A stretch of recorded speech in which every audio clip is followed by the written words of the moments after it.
thefanatic.com. Well, we've talked about it already, that 2024 is going to be a crazy year of content, right? High expectations for the Eagles and Phillies. We have a playoff run soon to come with the Sixers and Flyers. Well, just because there's happy content doesn't mean it's not a pressure-filled year for a lot of people. Who is 2024 make or break for? We'll talk about that. We have changes in the NFL and another gambling scandal. God, can I just go a week? It's Kincade Salciunas, 97.5 The Fanatic. Kincade and Salciunas. John Kincade, Andrew Salciunas. I didn't see fire out of the veterans on that club. I think they tried. No, but I didn't see fire. I wonder how much of it fell on deaf ears. This is Kincade and Salciunas, Philadelphia Sports Talk. 97.5 The Fanatic. 97.5 The Fanatic and 97.5thefanatic.com. And a good Tuesday morning, Philadelphia. I'm Andrew Salciunas alongside my man, John Kincade. Johnny, good morning. Excuse me, I'm on my Bet Parks app right now. I had Andrew getting really fired up before 6:02, so I bet the under. It hit. I bet the under, so it already hit. That's good. I'm glad. That's great. A lot of scandals. Are there? Did you know that? Did I tell you beforehand? I think I saw how you were fired up. I think Connor did a good job this morning of getting us all fired up and ready to go. So I think that I hit it. So you had some insider tips. I did. I thank Bet Parks for that one there. Unbelievable. So, I'm checking every morning, though, on the over-unders on Salciunas. Yeah, well, it hit again. It's because you had inside information, and that's something that we will talk about at some point during the show today, because another scandal in the NBA or in sports. MLB last week with Second Ohtani. in a week. Yeah.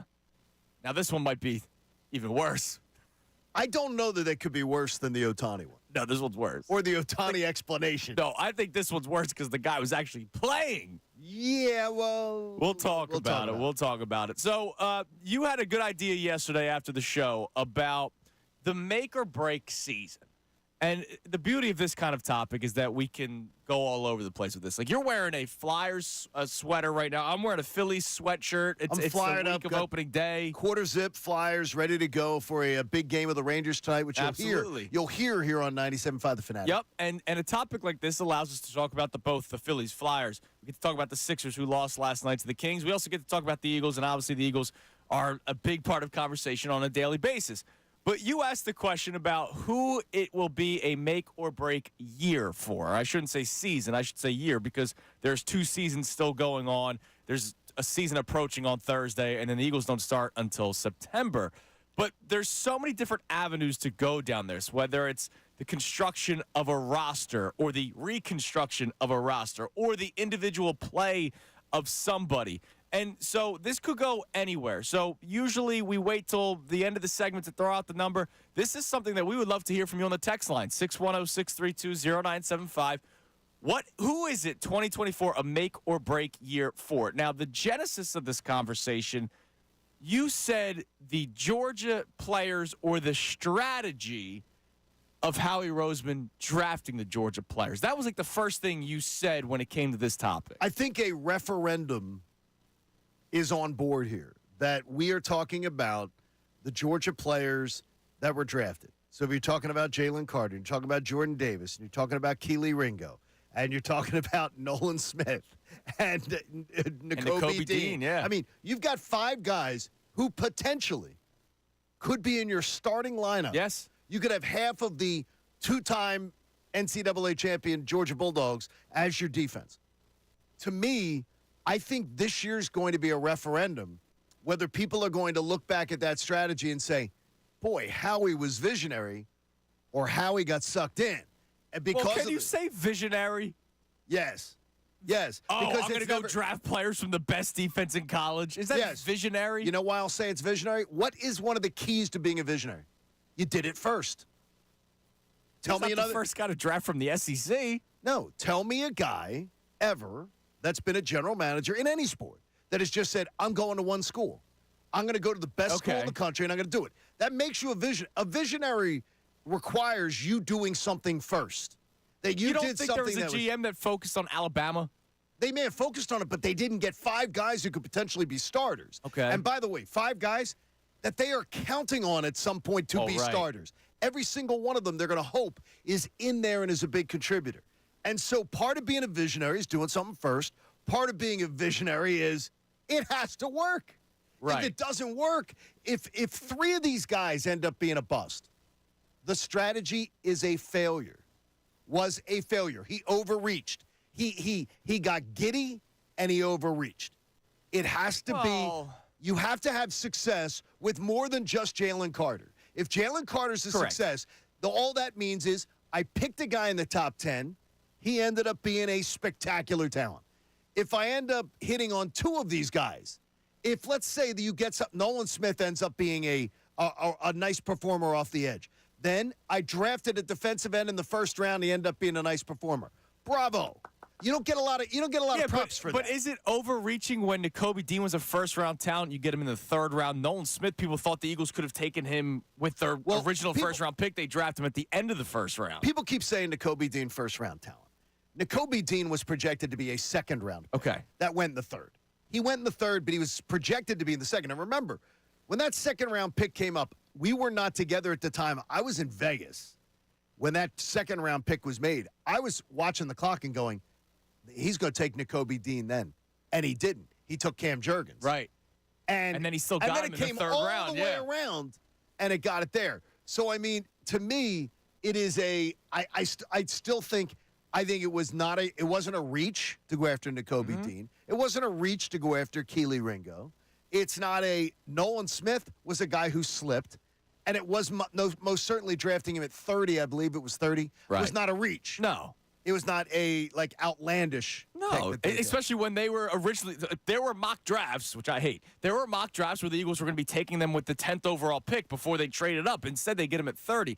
Now, I don't know if it's make or break for the strategy. I would say it's make or break for 2 individuals, and that's 2 of the guys that have been in the league longer. Who were the 2? Jordan Davis and Nakobe Dean. Because they're now entering year 3. Correct. Right? Like if Keely Ringo barely played last year, I know he ended up having to play a lot when there was injuries in the secondary, but I would say, like, you know how Jalen Hurts was a rookie, and then 2022 or 2021 was the first full season as a starter?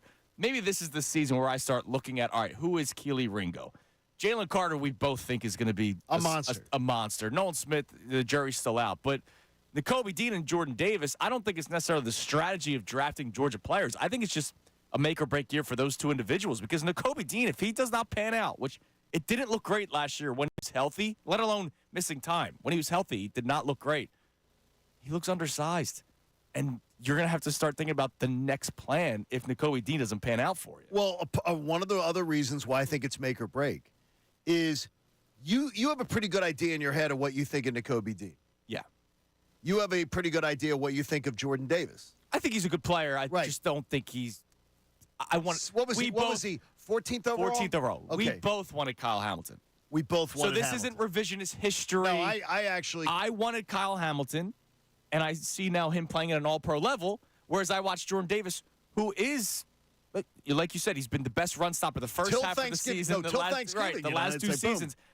But I watch a rotational guy that is a good run stuffer for half of the season. But the thing is that's why I say, for guys that are like a Keely Ringo, guys that are like a Nolan Smith, we think we know about Nakobe Dean and we think we know about Jordan Davis after 2 years. Right. So this is their 2nd year. So this is why it's an important year that we change that narrative on them. Yeah, that's a good point. And by the way, I am all in. This won't be revisionist history. I'm still all in on Jordan Davis. Okay. I'm all in. I think conditioning is something that can always be improved. And the fact that he plays at a outstanding top of the league talent level as a run stuffer, and then just at the end of the year fell apart. I'm hoping maturity and coaching get him to a level where he can be able to sustain that to a different level. He's an NFL player. Like, this isn't a guy where he doesn't belong in the NFL. Like, no, he's a great player for the first half of the season. Like you said, hopefully you can improve that conditioning. But bottom line is, I don't look at this as make or break for the strategy of drafting Georgia players. Because when you go back to the time when the picks happened, you were happy with all the picks except, well, maybe Jordan Davis versus Kyle Hamilton. But I don't think anybody came away from the draft going, man, I can't believe they focused on those Georgia players so much. I think everybody was happy about that. Yeah, I think that but again, it's something that no general manager has ever done. Right. This is the most guys off of one team where you put them on in a couple-year period, you load up your defense with all the dogs. I still think the strategy is solid, but you also took Nakobe Dean and Nolan Smith, two guys who were sliding from where they were projected. Nakobe Dean projected to go in the second, slid to the third. Right. Nolan Smith projected around the top 10, top 15. In that teen range, slid yeah. to 30. So two guys that the league was saying, we don't believe in as much as Howie believed in them. So that also puts pressure on you. Yeah, but you as could far see as it your as evaluation process. the value of a third-round pick drafting a guy with a second-round talent. Well, no, you see, I look at it He differently. wasn't going to drop to the seventh. He wasn't going to drop to the seventh round. See, now I look at it differently than you do, though.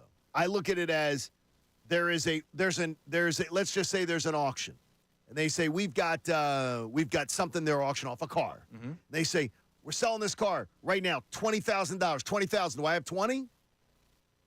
And then it starts dropping. 19? Do I have 19? Do I have 18?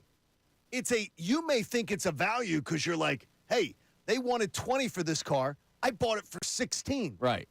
I would more be saying, why were other people not buying it for 20? But then again, I look at it both ways. They're making calls. He could have known that he would be gone in the fourth round the next time they were back on the clock. And I think he would have been gone. Right. So, there's no question he would have been gone. Jalen Hurts, that's part of the reason why they drafted him in the second round. He was a fourth-round talent, and they drafted him in the second round because they didn't think he'd still be there in the third round. Well, Dallas said they would have taken him in the third. Dallas and Belichick, even though he may be lying. But Belichick said he wanted him too. But the Eagles would have picked ahead of Belichick and them in the third round. In the third round. Okay. So to me, I think, again, that's a little bit of a reach. I think it's paid off. I think it's paid off for them well. So, but I look at make or break, though, very much as it's as much your make or break on the player as it is the reputation of the people who put you in the position. Yeah, see, I don't even look at it as a Howie strategy thing. I look at it specifically about the individual players. But that was what led to this conversation. I have a bunch of these written down that we'll get throughout the show, but we would love to hear from you either on the phones or on the text line, 610-632-0975. 2024 is a make or break year for who and what? Because, John says strategy, right, of drafting Georgia players. Yes. It's not a specific player that's make or break. It's the strategy of drafting Georgia players. So I have a couple written down. I have one about the Phillies that I'll give to you in a couple of minutes. But speaking of Howie Roseman, the owners' meetings are going on in Orlando right now. We'll have Jeff McLane coming up at 7:30 today. He was able to be there when Howie Roseman spoke. I know Nick Sirianni is going to speak later today. But a couple of quotes from Howie Roseman to give to you. He's happy with the start of the offseason. I imagine that he would be happy with his own offseason. But I'd love to read this for you. I want to get your thoughts on this. From Howie Roseman yesterday, quote, "It's a good start, and we've been able to adjust and see what's going on in the market and not just be so narrow-minded to not be able to adjust based on that. We are not done yet. We're always looking and working and trying to improve our roster. We have a lot of work ahead of us, and we're looking forward to preparing for a big NFL draft weekend." So the second half, we understood. They're not done yet. They're going to do more. They're looking forward to the draft. I love that first half of it where he said the market and not just being so narrow-minded to not be able to adjust based on that. Saquon Barkley is something that they wouldn't normally do. Devin White is probably something that they normally wouldn't do. And at 3.5, by the way, I'm much more enthusiastic. Better, yeah. When I saw 7.5, I was cautious on it. Right. I wasn't that enthused. 3.5. I'm very enthused. Do you like it when Howie Roseman's straight up telling you, like, yeah, I'm not doing what a lot of people have ripped me for doing the last couple of years? It shows that he's always ready to adjust, and I like that. Okay. It's a good GM. I always worry a little bit, though, when people are worried about when you're in that position and you're worried about you're getting feedback from people who aren't qualified. Okay. And you're sort of... I'm not talking about the guy outside this NovaCare with the trash cans. Well, who are we talking about then? When he's answering that, who do you think he's talking to? Well, they probably had – we know the philosophy last year. It was not spend top dollar on linebacker, not spend top dollar on running back. Over the last couple of years, I know he pointed out LaShawn McCoy. They gave him big money to back in, 2012? But gosh. That was 12 years ago, Seriously. right? Like stop trying to bring – well, we did this before. Yeah, right. 12 years ago. Exactly. So a kid that was in kindergarten is now going to graduate in the spring. Right, exactly. I mean, stop talking about that. But I think they had a philosophy, and he realizes that sometimes my philosophy and my way of thinking is incorrect, and I need to adapt. I think that's that's admirable. How many coaches have you ever talked to that this is my system? Chip Kelly, right? Oh, yes. This is my system. I'm never going to waver from And it. I don't think Howie is. A lot of people say Howie's arrogant. I'm going to tell you, I do not. I've had very few personal interactions with Howie Roseman, so I'm not acting like I have a PhD in it. Right. But I will tell you, I don't find that with Howie Roseman. I think he's a passionate guy. I think he is a guy who is ready to scrap when you question his like to defend himself. But I don't find him arrogant. No, I think he's a little slimy, but aren't all GMs? Absolutely. You better be. Every single GM slimy in the NFL. And by the way, if you're a little bit slimy, if you're not a little bit slimy, I have a feeling you're going to get played.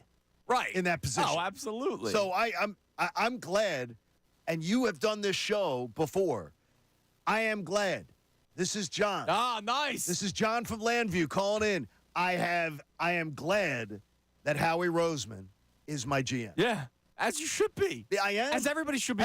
But you know, people still look at him side-eyed. No matter how much success that they've had. I think they look at him, and I'll tell you this, there's something Philadelphia media members do that pisses me off. Okay. They do Second straight day you're calling out the Philadelphia media. Well, I think it's an idea of I don't admire when peers do Howie Roseman and then they mimic his voice. Oh, okay. Because I don't think that face-to-face they would go up to Howie and go, and do the Howie Roseman thing trying to mock him.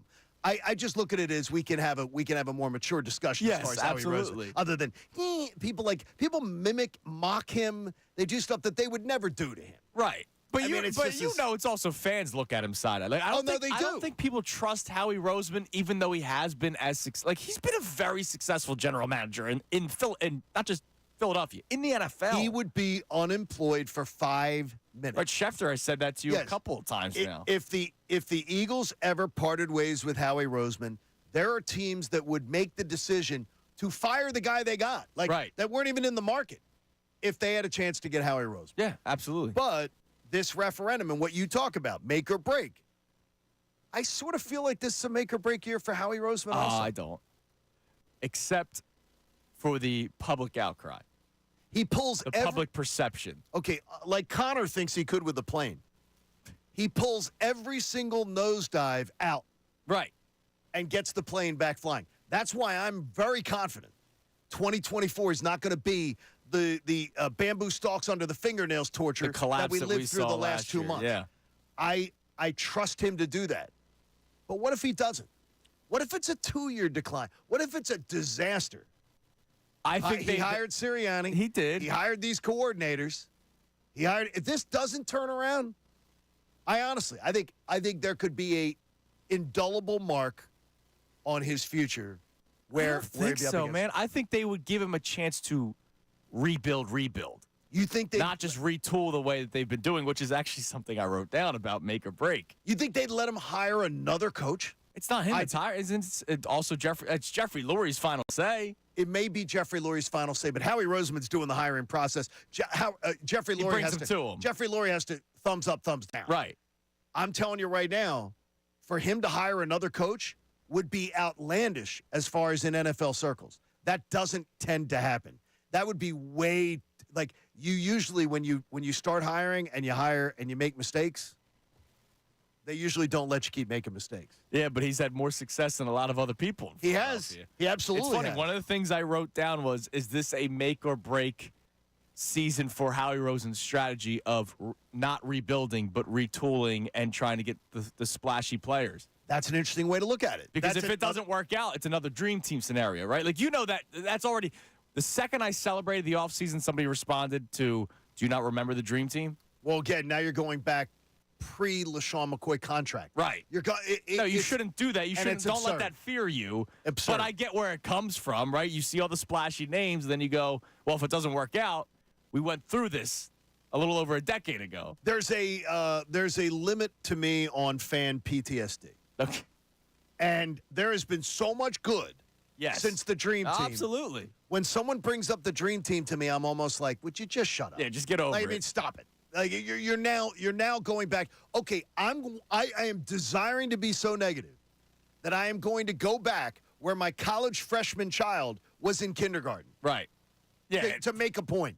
At that point, I think there's a statute of limitations on where you can start using stuff against somebody and say, hey, here's a reason they're bad. Too much of Howie Roseman has been good since then. 2002 still messes you up.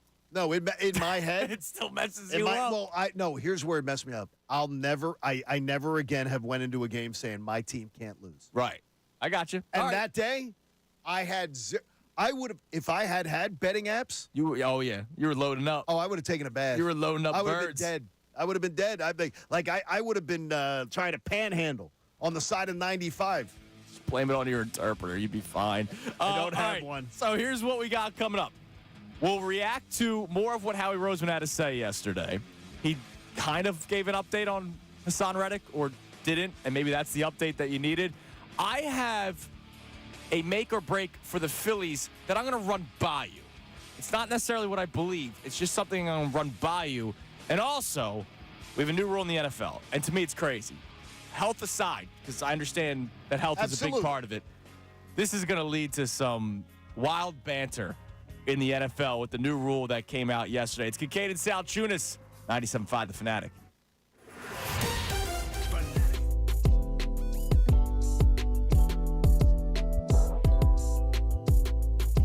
No, it's not my typical, I know. But I went with a salad. Did you make it? Yeah, I made it. Some farmer's cheese, hard-boiled eggs, cucumber, roasted red peppers, which I love. It's got some beans in it, some avocado in it. It's got a little bit of everything in it. What do you have to drink? Oh, come on, my mini Coke Zeros. You have two? Of course. I should have just gotten one, but whatever.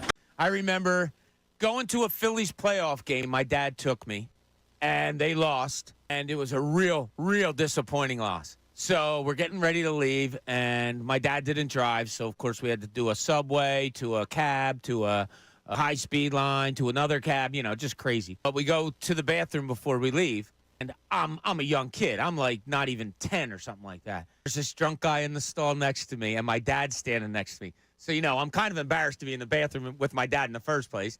And now we got this drunk guy next to me and goes, "Those bleeping Phillies, I swear there's more blanks than there is peeing in here in their clubhouse." And I was like, oh my God, this guy just cursed, and he used the D word, and my dad's standing there. I would tell you, no athlete has to apologize to me. And then he wanted to come back. No, he got to apologize, and it was a great apology. I like that he addressed it immediately. He did not owe me a thing. I do believe we are obnoxious as a fan base. We are. And I believe and he was obnoxious for saying it on his way out. And he was. So then he fits with us perfectly. Right, exactly. I'm glad he's back. I like this Kenny Pickett move. It's one of those low-risk, possibly high-reward type of deals. I think the most realistic path is he develops more here. Another team wants to take a flyer on him, and you flip him maybe for a second-round pick, kind of like they did A.J. Feely back in the day. Love the move. Purdy's on the shelf. Dak's on the shelf. They're all there sitting on the same shelf. Nobody is elite over any one of them. I think Jalen Hurts could be. I don't disagree with you. He could be the best quarterback in the NFC. He better sure as hell prove it to me that everything he's got at his disposal, and that we agree with. To his credit, I don't think Jalen looks for excuses. But I also want to see that Brock Purdy has got the resources at his fingertips. Anything that says, well, look at what Brock Purdy's got going for him. Jalen Hurts has got it too. Bust out Phillies name, Antonio Alfonseca. Tyler Goodell, TJ Bond, Sota Gucci, Antonio Bastardo. Jim Eisenreich, Casper Wells, Dane Sardinia, Paul Hoover, Joe Bassini. Dave Buchanan's been my answer for years, and now he's not a bust-out name. Tyler Goodell. Ramon Avilas. Oh, RJ Swindle. RJ Swindle's a great one. 50-mile-an-hour curveball. He was terrible. I'm going to give you Michael Stutz. The reliever, Wilson Valdez. Andy White, Andres Blanco. Oh, Wilson Valdez. Great one. Most random Phillies player I can think of, Ricky Jordan. Most random Philly? Ricky Metallico. Who else? Ricky Metallico is a bust-out name. BJ Rosenberger was a good one. Yeah. Ross Globe. Oh, Jeff Manship. He was here for a hot minute. Ronald Torres. Most people remember him as a Ranger, but Mr. Michael Young was actually on the Phillies. Sota Gucci. I guess that's it. I guess that's it for bust-outs. All right, the biggest thing I came out of spring training with is that there is no drama. I mean, you think about the Phillies, there's not a lot of spots open on that team. But the main thing is that they're ready to go for opening day. No drama is the best sight that you could have from any team in Major League Baseball when you're leaving spring. They already have it, and there's weeks to go. Listen, you want Dollar Dog Night to come back, stop throwing them. In fact, what about the people that work here? I'm going to make accusations right now. John Wilkes Booth throws hot dogs. Ray throws hot dogs. Connor throws hot dogs. Haley throws hot dogs. Stop throwing them and you get Dollar Dog Night back. Who's John Wilkes Booth? John Wilkes Booth, Josh. He's down there. Looks just like John Wilkes Booth. He is a descendant. I never been to the crowd. Reaction to Saquon Barkley? Good job, Howie. Cool. Now he just has to outperform DeAndre Swift.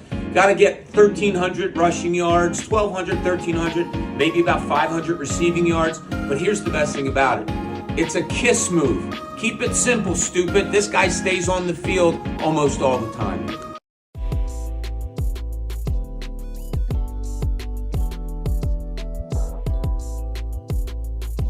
No, it's not my typical, I know. But I went with a salad. Did you make it? Yeah, I made it. Some farmer's cheese, hard-boiled eggs, cucumber, roasted red peppers, which I love. It's got some beans in it, some avocado in it. It's got a little bit of everything in it. What do you have to drink? Oh, come on, my mini Coke Zeros. You have two? I got, of course. I should have just gotten one, but whatever. I remember going to a Phillies playoff game. My dad took me, and they lost, and it was a real disappointing loss. So we're getting ready to leave, and my dad didn't drive, so of course we had to do a subway to a cab to a high-speed line to another cab, you know, just crazy. But we go to the bathroom before we leave, and I'm a young kid. I'm like not even 10 or something like that. There's this drunk guy in the stall next to me, and my dad's standing next to me. So, you know, I'm kind of embarrassed to be in the bathroom with my dad in the first place. And now we got this drunk guy next to me and goes, "Those bleeping Phillies, I swear there's more blanks than there is peeing in here in their clubhouse." And I was like, oh my God, this guy just cursed. And he used the D word, and my dad's standing there. I would tell you, no athlete has to apologize to me. And then he wanted to come back. No, you got to apologize, and it was a great apology. I like that he addressed it immediately. He did not owe me a thing. I do believe we are obnoxious as a fan base. We are. And I believe and he was obnoxious for saying it on his way out. And he was. So then he fits with us perfectly. Right, exactly. I'm glad he's back. I like this Kenny Pickett move. It's one of those low-risk, possibly high-reward type of deals. I think the most realistic path is he develops more here. Another team wants to take a flyer on him, and you flip him maybe for a second-round pick, kind of like they did A.J. Feely back in the day. Love the move. Purdy's on the shelf. Dak's on the shelf. They're all there sitting on the same shelf. Nobody is elite over any one of them. I think Jalen Hurts could be. I don't disagree with you. He could be the best quarterback in the NFC. He better sure as hell prove it to me. That everything he's got at his disposal, and that we agree with. To his credit, I don't think Jalen looks for excuses. But I also want to see that Brock Purdy has got the resources at his fingertips. Anything that says, well, look at what Brock Purdy's got going for him. Jalen Hurts has got it too. Bust out Philly's name, Antonio Alfonseca. Tyler Goodell, TJ Bond, Sota Gucci, Antonio Bastardo. Jim Eisenreich, Casper Wells, Dane Sardinia, Paul Hoover, Joe Bassini. Dave Buchanan's been my answer for years, and now he's not a bust-out name. Tyler Goodell. Ramon Avilas. Oh, RJ Swindle. RJ Swindle's a great one. 50-mile-an-hour curveball. He was terrible. I'm going to give you Michael Stutz. The reliever, Wilson Valdez. Andy White, Andres Blanco. Oh, Wilson Valdez. Great one. Most random Phillies player I can think of, Ricky Jordan. Most random Philly? Ricky Metallico. Who else? Ricky Metallico is a bust-out name. BJ Rosenberger is a good one. Yeah. Ross Globe. Oh, Jeff Manship. He was here for a hot minute. Ronald Torres. Most people remember him as a Ranger, but Mr. Michael Young was actually on the Phillies. So Taguchi. I guess that's it. I guess that's it for bust-outs. All right, the biggest thing I came out of spring training with is that there is no drama. I mean, you think about the Phillies, there's not a lot of spots open on that team. But the main thing is that they're ready to go for opening day. No drama is the best sight that you could have from any team in Major League Baseball when you're leaving spring. They already have it, and there's weeks to go. Listen, you want Dollar Dog Night to come back, stop throwing them. In fact, what about the people that work here? I'm going to make accusations right 30 now. on this Tuesday morning. Kincade Salciunas, welcome in. Reacting to what Howie Roseman had to say yesterday. Reacting to what John Kincade said before we left the building yesterday about make or break years. And I have one regarding the Phillies that I'll give to you momentarily. But now we're going to react to the news in the NFL. So what were the three ones? One was the third challenge, which I hate. Why do you hate that? Because it's Dan Campbell. Yeah, but why are you against getting it right? It was his rule. No, because isn't it the new rule that if you get one wrong, and then if you get one right, you then get the third one? Yes. So you're getting a third one even though you batted 500.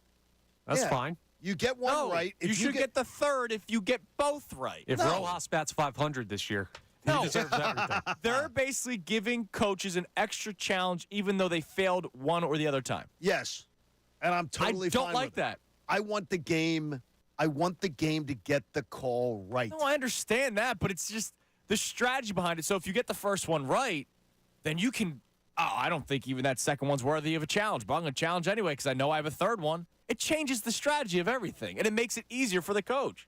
I'd rather them have the two challenges. If you get both right, you get the third. I was cool with that rule. I just don't like that you can now fail one of the two challenges and still get a third. So you are okay, just so I counter if I'm hearing him right, you're okay with the referees getting it wrong and just keep making calls, but you're not all right with someone challenging something and potentially getting it wrong. I'm cool with the challenge.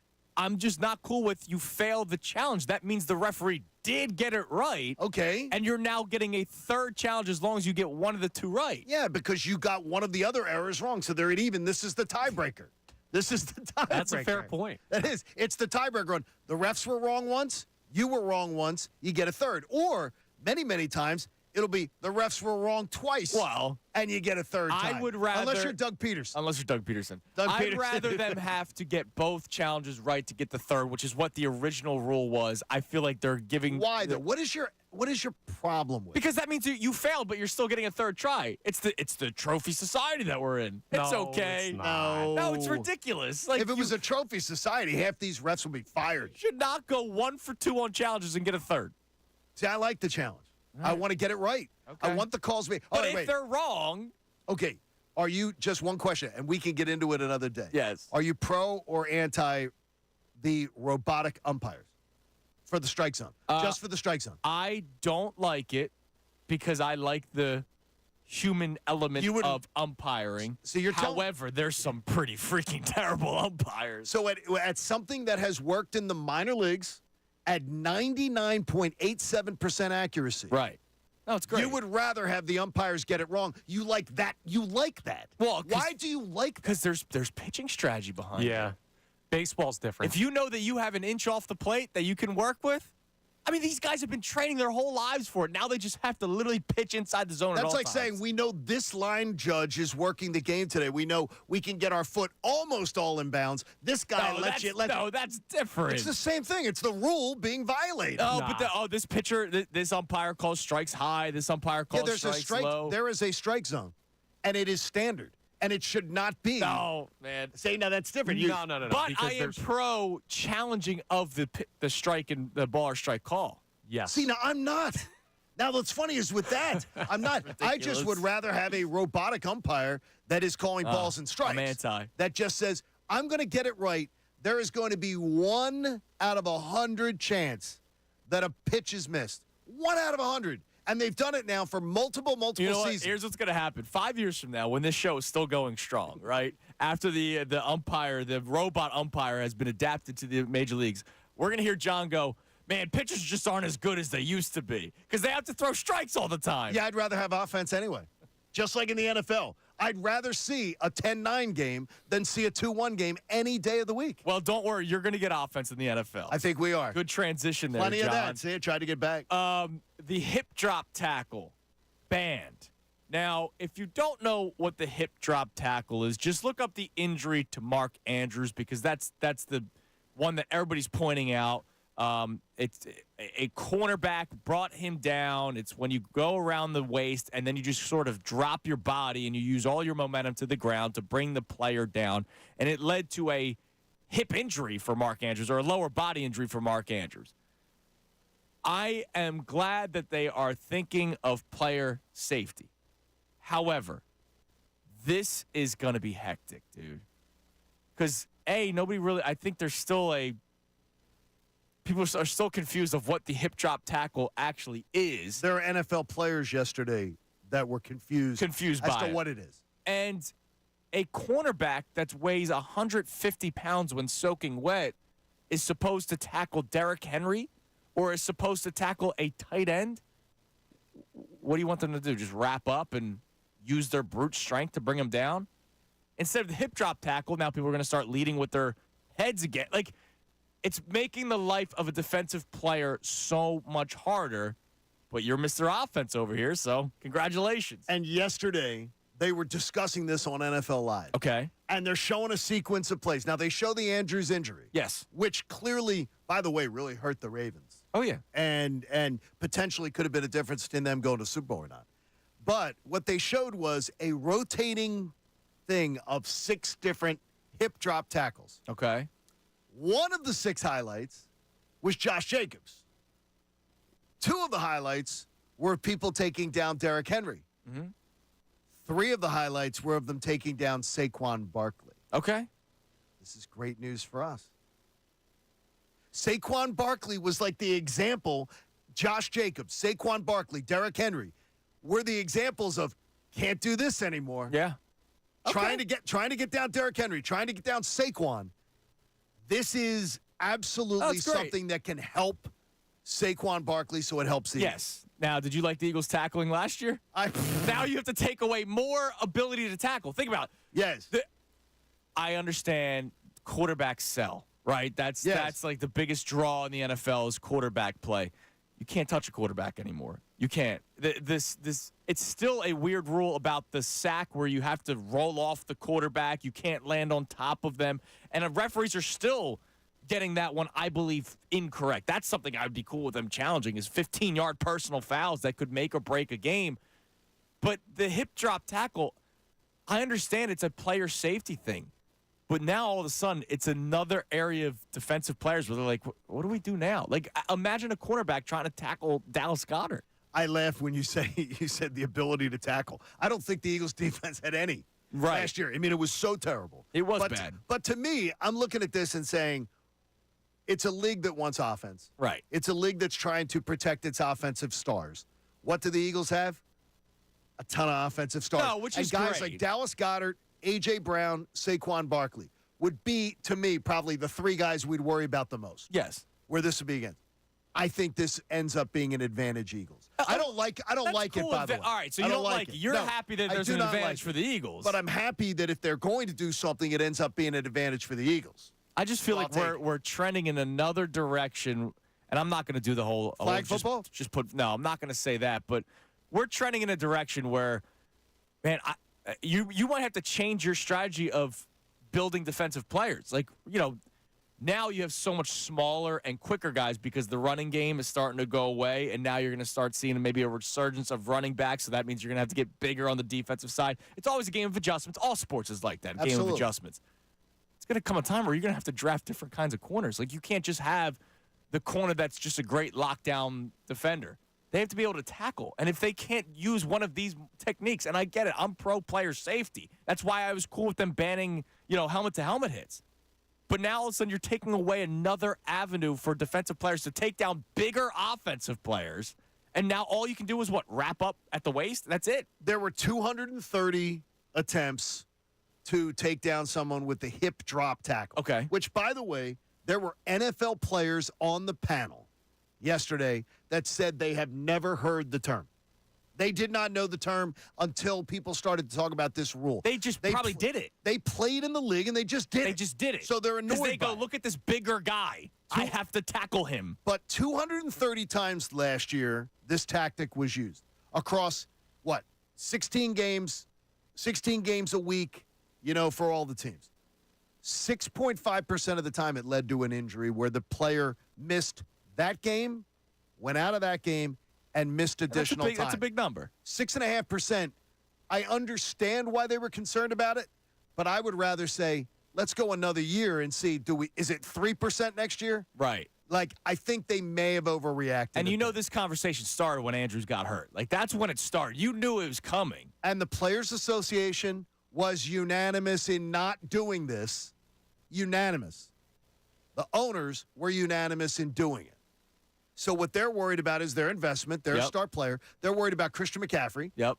They're worried about Saquon Barkley. They're worried about – and I totally get it. They, too, want more offense, too. Absolutely. You know that's what the direction of the NFL is going right now. Do you, though? Like, I mean, to me, I do. I like physicality. I like defense. I do. So would you rather see – if I told you you're going to see a great 17-14 game or a great 31-28 game? Do you have a gut instinct or – I think defense first. Okay. But I think it depends on the day. Okay. Like, if it's a Thursday night – give me 45-40, baby. Let Al Michaels have a pulse in the booth. So being an Eagles game would matter to you? Yes. Like if it's an Eagles game, I want good defense. Okay, 3 yards and a cloud of dust, baby. All right, so coming up next, we'll continue reacting to the hip drop tackle because that's the biggest thing right now in the NFL. Howie Roseman talked about Hassan Reddick and Saquon Barkley. I'll tell you what he said about that. And also, the Phillies core is the make or break I'm going to run by you. Okay. And just hear me out. Because Connor talked about yesterday, oh, man, everybody's under contract for another year. If it doesn't work out again this season, we'll talk about it. All right? I'm not saying trade this guy, cut that guy. Not yet. I'm just going to run it by you guys. It's Kincade Salciunas, 97.5, The Fanatic.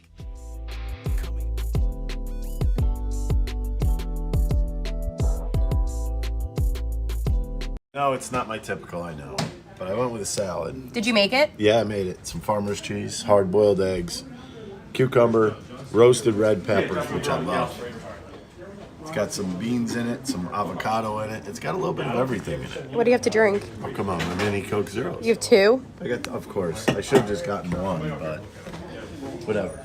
I remember going to a Phillies playoff game. My dad took me, and they lost, and it was a real, real disappointing loss. So we're getting ready to leave, and my dad didn't drive, so of course we had to do a subway to a cab to a high-speed line to another cab, just crazy. But we go to the bathroom before we leave, and I'm a young kid. I'm like not even 10 or something like that. There's this drunk guy in the stall next to me, and my dad's standing next to me. So, I'm kind of embarrassed to be in the bathroom with my dad in the first place.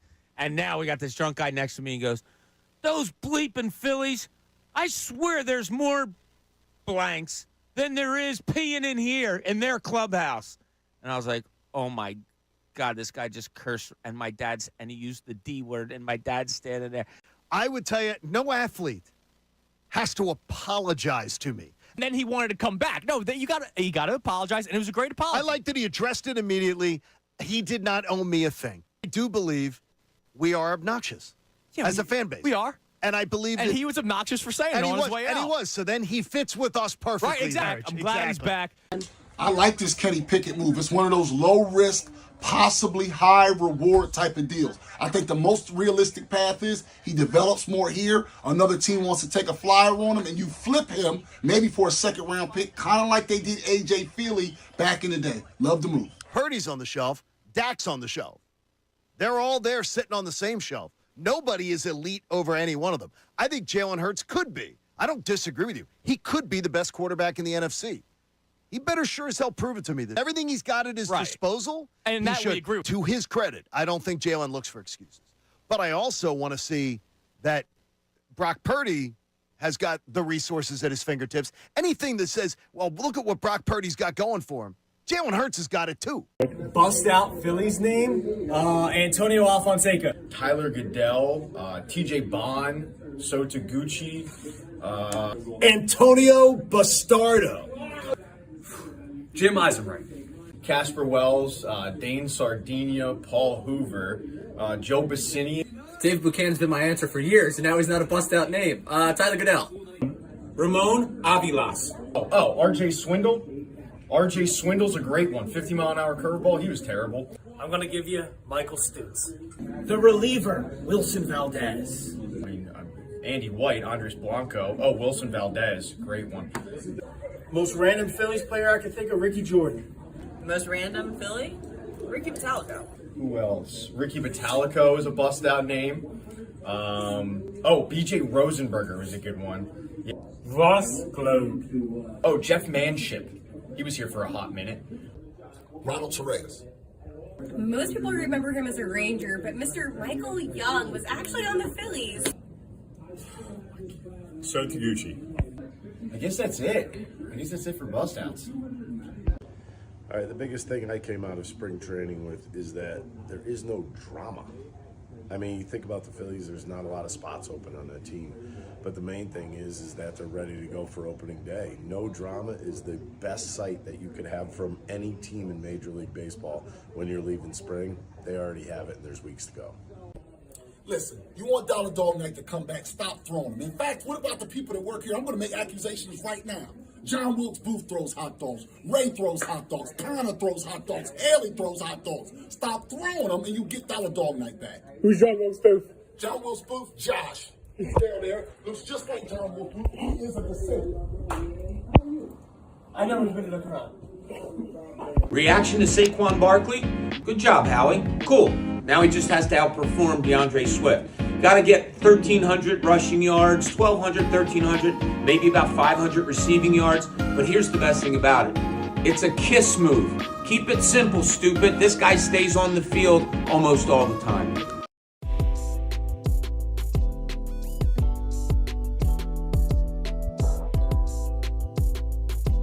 No, it's not my typical, I know. But I went with a salad. Did you make it? Kincade Salciunas, 97.5 The Fanatic. Got into a bunch of stuff already in the first 45 minutes of the show. Make or break year 2024 for who or for what? John started this off by saying the strategy of drafting Georgia players, not specific players. Now, for me, I look at specifically Nakobe Dean and Jordan Davis. Okay. Well, maybe not Jordan Davis because he is an NFL player. It's just, was he worth the 14th overall pick? Is this where you usually need? Are you a guy like 3 years you'll make the call? Yeah, I need him to take that leap forward. I think that's a lot of sports. For an NFL player. Yeah, well, I think it's a lot of sports. NBA, you see it the third year, the guy that makes that jump. MLB, the third year, the guy that makes the jump. So that was what we started with. So the 2024 is a make or break season for who or for what altogether. I want to run one by you. Okay. The Phillies core.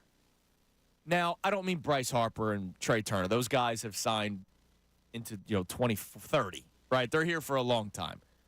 But the core also adds Kyle Schwarber, Nick Castellanos, JT Realmuto. Obviously, you have your young guys, Bryson Stott and Alec Bohm. But the core to me is the free agents, the guy that you're paying big money for, other than Harper and Turner, because they're not going anywhere. It's Schwarber, it's Realmuto, it's Castellanos. Schwarber with 2 more years, Castellanos with 3. Before we go into this season. Before we go into the season. So after next year, it'll be 1 more year of Schwarber, 2 more years of Castellanos, and then what? Maybe 2 more of Realmuto? Because he signed a 6-year deal, I think. 2 more years of Realmuto. If it doesn't pan out again, now let's say they don't even get where to the do they NLCS. lose? Tell me let's where say they NLDS. lose. They lose to the Braves this time, right? Connor, you were all excited when Strom got his extension. Like, oh, man, that means everyone's under contract again for next season, too. If it doesn't work out again, it's trending in the opposite direction. Do you have to start making some changes? Yes. There's not even a hesitation. I wanted more change this year. Okay. But I think that the only guy they were willing to move from the core was Nick Castellanos, because I do not believe Dave Dombrowski digs Nick Castellanos. Okay. Whenever he talks his end of the season press conferences, 2 years in a row, I think he's been the most vocal of being, Nick's got to clean up this. Nick's got to work on this more than any player. So I look at it as the only guy they were willing to remove from the core, from all the pieces of the puzzle, was Castellanos. When they couldn't find a buyer, they stayed status quo. Right. Because there was a lot of rumors that they were going to try to shop him. I do not. So absolutely, if you take another step back, you lose in the World Series 1 year, NLCS the next year, and you lose in the NLDS, which is possible. Then that is a complete trend in the wrong direction for a team with a top 4 payroll. Connor, Here's my question, because I totally understand where John's coming from, and he's probably right on this. But something you have to consider is, let's say they go out in the NLDS. Where do they get better by moving guys? Because this Wheeler extension almost guarantees that any big free agent is going to put you in the highest luxury tax bracket. It could be a philosophy thing. So Howie Roseman, right? The Eagles were 10-1 at one point. They fought to 11-6. They were in a Super Bowl 2 years ago. I think he realized now that, all right, I need to have talent at linebacker, right? I need to get younger instead of having older guys always come in as edge rushers, right? So Howie Roseman realizes that there's a philosophy change. Even though they were talented last year, they just fell apart inside the locker room.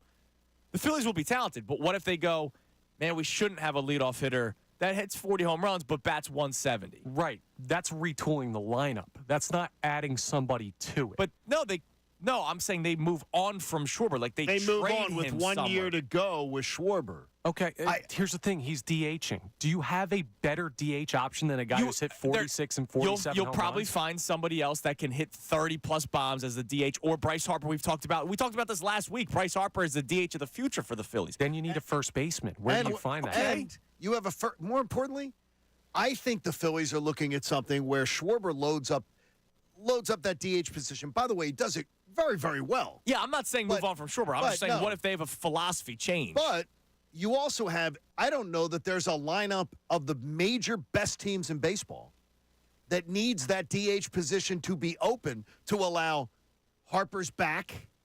When Harper's back flares up and he can't play first base, then you got JT Realmuto as he gets older, as he continues to get older, to give him maybe 15 games a year, 12 games a year where he DHs. There's no team that needs DH more than the Phillies, this roster. So they may move on from a Schwarber after a year if they fall short. If they fall short. If they win, make then another everything's run, great. If they make another run to the NLCS or something, they're not moving on. And I'm not trying to blow up the team. No, you're not. But if it's the same thing, it's guys are striking out, right?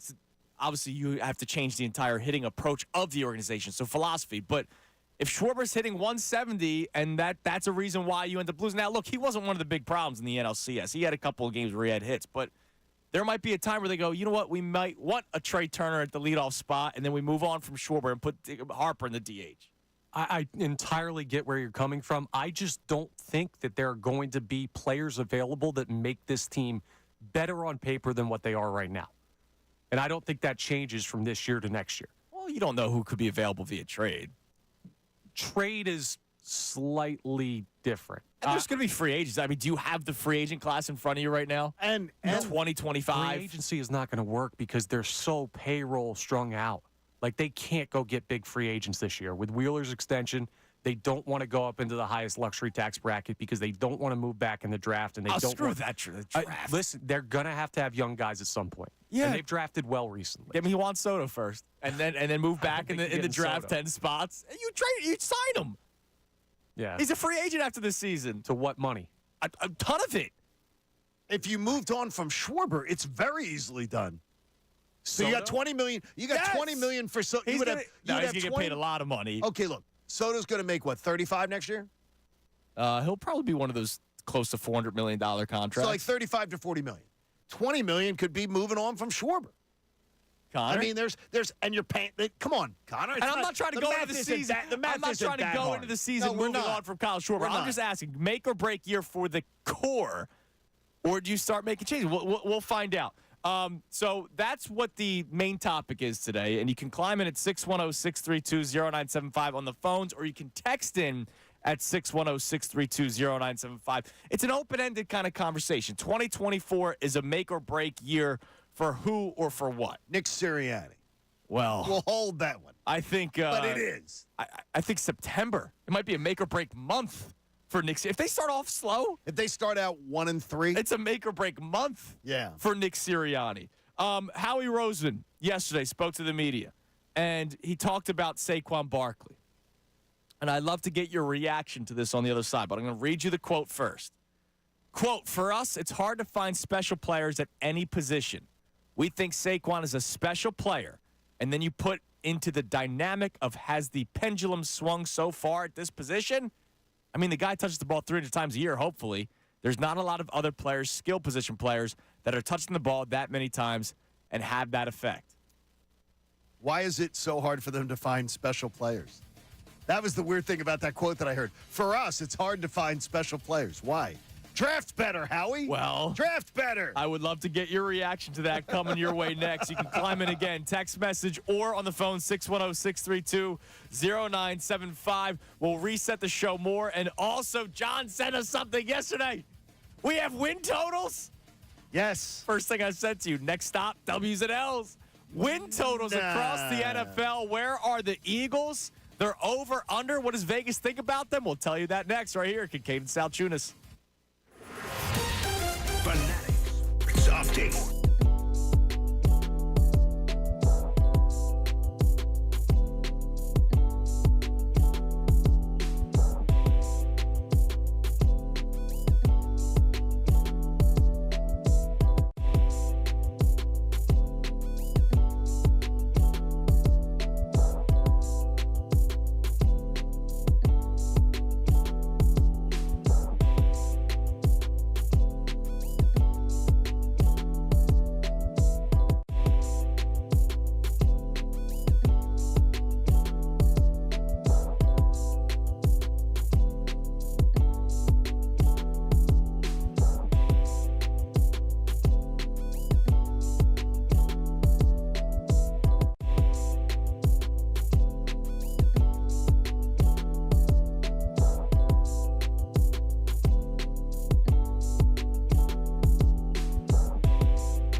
Salciunas, 97.5 The Fanatic. Good Tuesday morning. Later this segment, we have win totals already. It's unbelievable. From Vegas. Not about the Phillies. Not about the National League East. No, about the NFL. So we have the Eagles over-under win total. Already came out yesterday. We'll tell you what that is later on this segment. Look at some of the other teams. You're feeling it. I can tell you're feeling it. Yeah, dude, I love it because it's the league that never sleeps. And every once in a while, you get reminded of how awesome the NFL is, and you get excited for it. Now, I don't wish away summers. I don't wish away springs. I don't wish away time. But, you know, it's nice to have content on March 26th, you know? Yes, absolutely. Great. It's great and they know this. Oh, they have mapped design. it out perfectly. Like, they have mapped it out perfectly, which is why NFL, people always tweet in every once in a while, my God, you guys are talking Eagles again today? Yeah, because there's always something new with them. Absolutely. Always, and not just the Eagles. It's every market. The NFL has made themselves such a beast that there's always something to talk about. Now, I read you that quote from Howie Roseman before we went to break, and there's something that caught your ear. For us, it's hard to find special players at any position. We think Saquon is a special player. And then you put into the dynamic of, has the pendulum swung so far at this position? I mean, the guy touches the ball 300 times a year. Hopefully there's not a lot of other players, skill position players, that are touching the ball that many times and have that effect. So what the beginning was what call your ears saying, for us, it's hard to find special players. Why is it so hard for you to find special players? I just hate that. Like, you know, it's really difficult for us. Now, the other teams, they have no problem they have no problem. Andy Reid's got no problem. His team has no problem. But no, in all seriousness, I get it. I guess I sort of get what he's saying. I get the pendulum swing because we sort of talked about this earlier in the show. Defenses have now changed. The banning of the hip drop tackle is going to change how people evaluate defensive players. Absolutely. You need to now be stronger and more physical. Darius Slay, we joked about it before the show started. Darius Slay already tweeted yesterday that there's going to be more missed tackles this year. And people said, so more of the norm? Right, exactly. Like that's the norm for you. Right. They immediately start getting on him. Now, which I do find funny, by the way. He walked into it. Oh, yeah. So you said it's 6% of players got hurt? 6.5% on that play last year. There were 230. 230. And 15 guys missed the game they got injured in and at least one additional game. So 230 hip drop tackles. Does that mean, I don't know, 200 more missed tackles?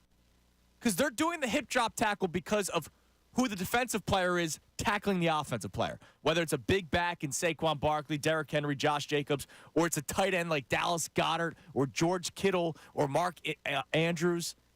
There's a reason why they use this tactic. The tactic. I don't want to say strategy. That tactic when it comes to tackling those players. They're not doing it to injure the player. They're doing it because they go, holy hell, I'm 80 pounds less than this guy. What I'm going to say about that is that do I think there'll be that much more missed tackles? No. But do I believe that there will be a rise in offense? Absolutely. Because of it. And I do believe that there will be, I've seen it before, where officials don't want to make the call either. Where there's a new rule, and they're all wild about it in preseason. Right. And then it totally falls off. Well, they're so wild in the preseason because they're trying to make sure players aren't doing it, I guess, come regular season. And then it becomes, we're going to let that fly. And you know, week one, there's going to be a controversial call. Either way, whether it's throwing a penalty flag that wasn't actually a hip drop tackle, or they miss a hip drop tackle. Like it's gonna happen. So Howie Roseman speaks, and one of my questions for you in the make or break topic. So John had this idea yesterday. 2024 is a make or break year for who or for what. It's not just about individual players. So I wrote this one down before the show started, John. Okay. Is 2024 a make or break year for the strategy of Howie Roseman in terms of his offseason approaches?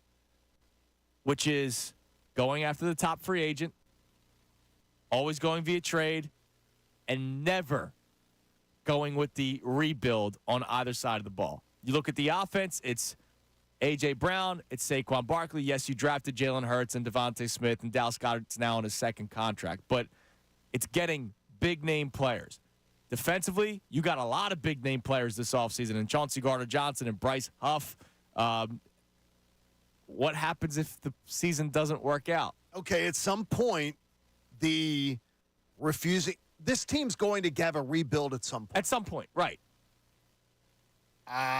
If you have 2 years where it's a little decline heading down, you may get into some of that, but I just don't believe with Devontae Smith going to a new contract, A.J. Brown with his deal, I don't think you're going to see it anytime soon. No, because they're going to think with Jalen Hurts, the window is always open. But with the strategy, it's going to be, there will be people questioning that strategy.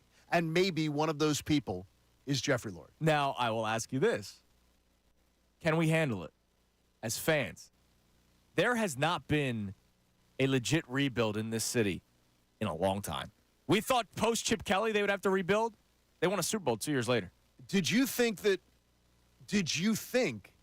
first year of Doug Peterson was a rebuild? Because I sort of did. I saw it as rookie head coach, rookie quarterback. Okay, and that's fair. Right, like that's I didn't see it as, all right, they're going to break down the team, start all over. No, I saw rookie head coach, rookie quarterback. Sometimes you see the teams like the Houston Texans where they make the playoffs and they win a playoff game, or sometimes you see the 500 team or right below 500 team, and then year 2 is the big year for them. Tell me about your positivity for the year they trade Sam Bradford and Carson Wentz as the quarterback. Oh, I was fired up. I was so fired up. Yeah. And I can even go back. Sometimes, like on social media, you'll see memories of stuff that came up, and you'll go, I was so pumped. Nice. I enjoyed that year so much. Carson Wentz's first year. Well, because I'm pro throw the quarterback out there to the Wolves. I am absolutely. Look, it worked out for Green Bay with Rodgers, and now it looks like Jordan Love's sitting for a couple of years. But I'm pro, hey, you draft a quarterback, let him figure it out his rookie year. I'm all for that. You only have 4 years on that rookie contract with the option at the end. If you didn't draft him the first round. Right, exactly. So, make them play. Find out early. Find out what strengths they have. Find out what weaknesses they have. Find out what they can do in year 2 to improve. Find out how you need to build your roster because your quarterback is your biggest investment. I'm pro throw him to the Wolves. So am I. But I don't think we have seen a rebuild since what? Pre-Andy? I mean, legit rebuild. Andy was 99 was a rebuild. So could we handle that? It's been 20-plus years, dude. The weird thing is, I think of all the teams that you could handle it, it would be this one. That the Eagles are the team that they're the drug that people just can't cut out of there. Like if you said, okay, look, the doctor says, look, you're on the way to diabetes. Mm-hmm. You got to cut the sweets. Right. You say, okay, I'll stop drinking Coke. I'll stop that, but there ain't any way I can do without this. Right. That's the Eagles. The Eagles are the one. The Eagles are the thing we cannot do without. Connor, we will not be able to do without. You and I are of similar age. We have never seen a rebuild. That's true. Andy Reid comes in at 99, but I don't think you were breaking down rosters when you were 5. Right. I was getting started, but I wasn't totally joking. Could you handle a rebuild? We've never dealt with one. We've seen bad seasons, right? We saw 4-12 the last year of Andy Reid, but then the next year of Chip Kelly, they're in the playoffs. They're in year playoffs. 1 of Chip, they're in the playoffs. Year 2 of Doug Peterson, they win the freaking Super Bowl. Year 1 of Sirianni, they're in the playoffs. Year 2, they're in the Super Bowl. Year 4, we're talking about maybe Super Bowl or bust. We have never seen a rebuild. Do you think you could handle it, let alone Philadelphia, where we are? You're right, John. We're addicted to the Eagles. But we're also addicted to winning. We are. And it's been 20 years of one of the more successful organizations in all of sports. There's one way, at least for me personally, and I don't even know if it would work for the city, and it doesn't have to deal with the Eagles. If the other 3 teams are highly competitive, I think I could. Okay, so you're talking about your overall psyche. Yes. As a sports fan, if Flyers have and by the way, by that time, I think the Flyers are going to be like a viable team we're talking about with a chance to sniff being in that discussion for a championship. If the Phillies continue to be where they're at. Right.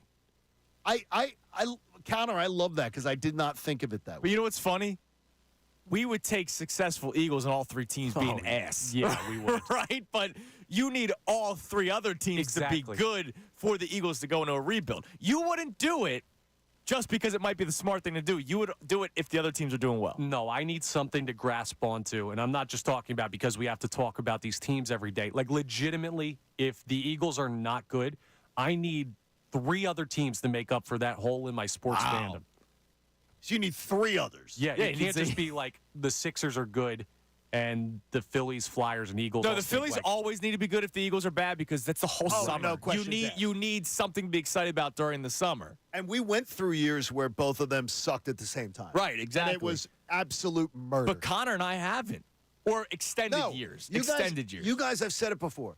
You have grown up in an era where the most important team in the city has been viable as a championship contender every year, for the most part, for 25 years, except for like 3 or 4 years. Right, and that's a blessing. And those 3 or 4 years has been rookie coach, rookie quarterback, McNabb injury, absolutely.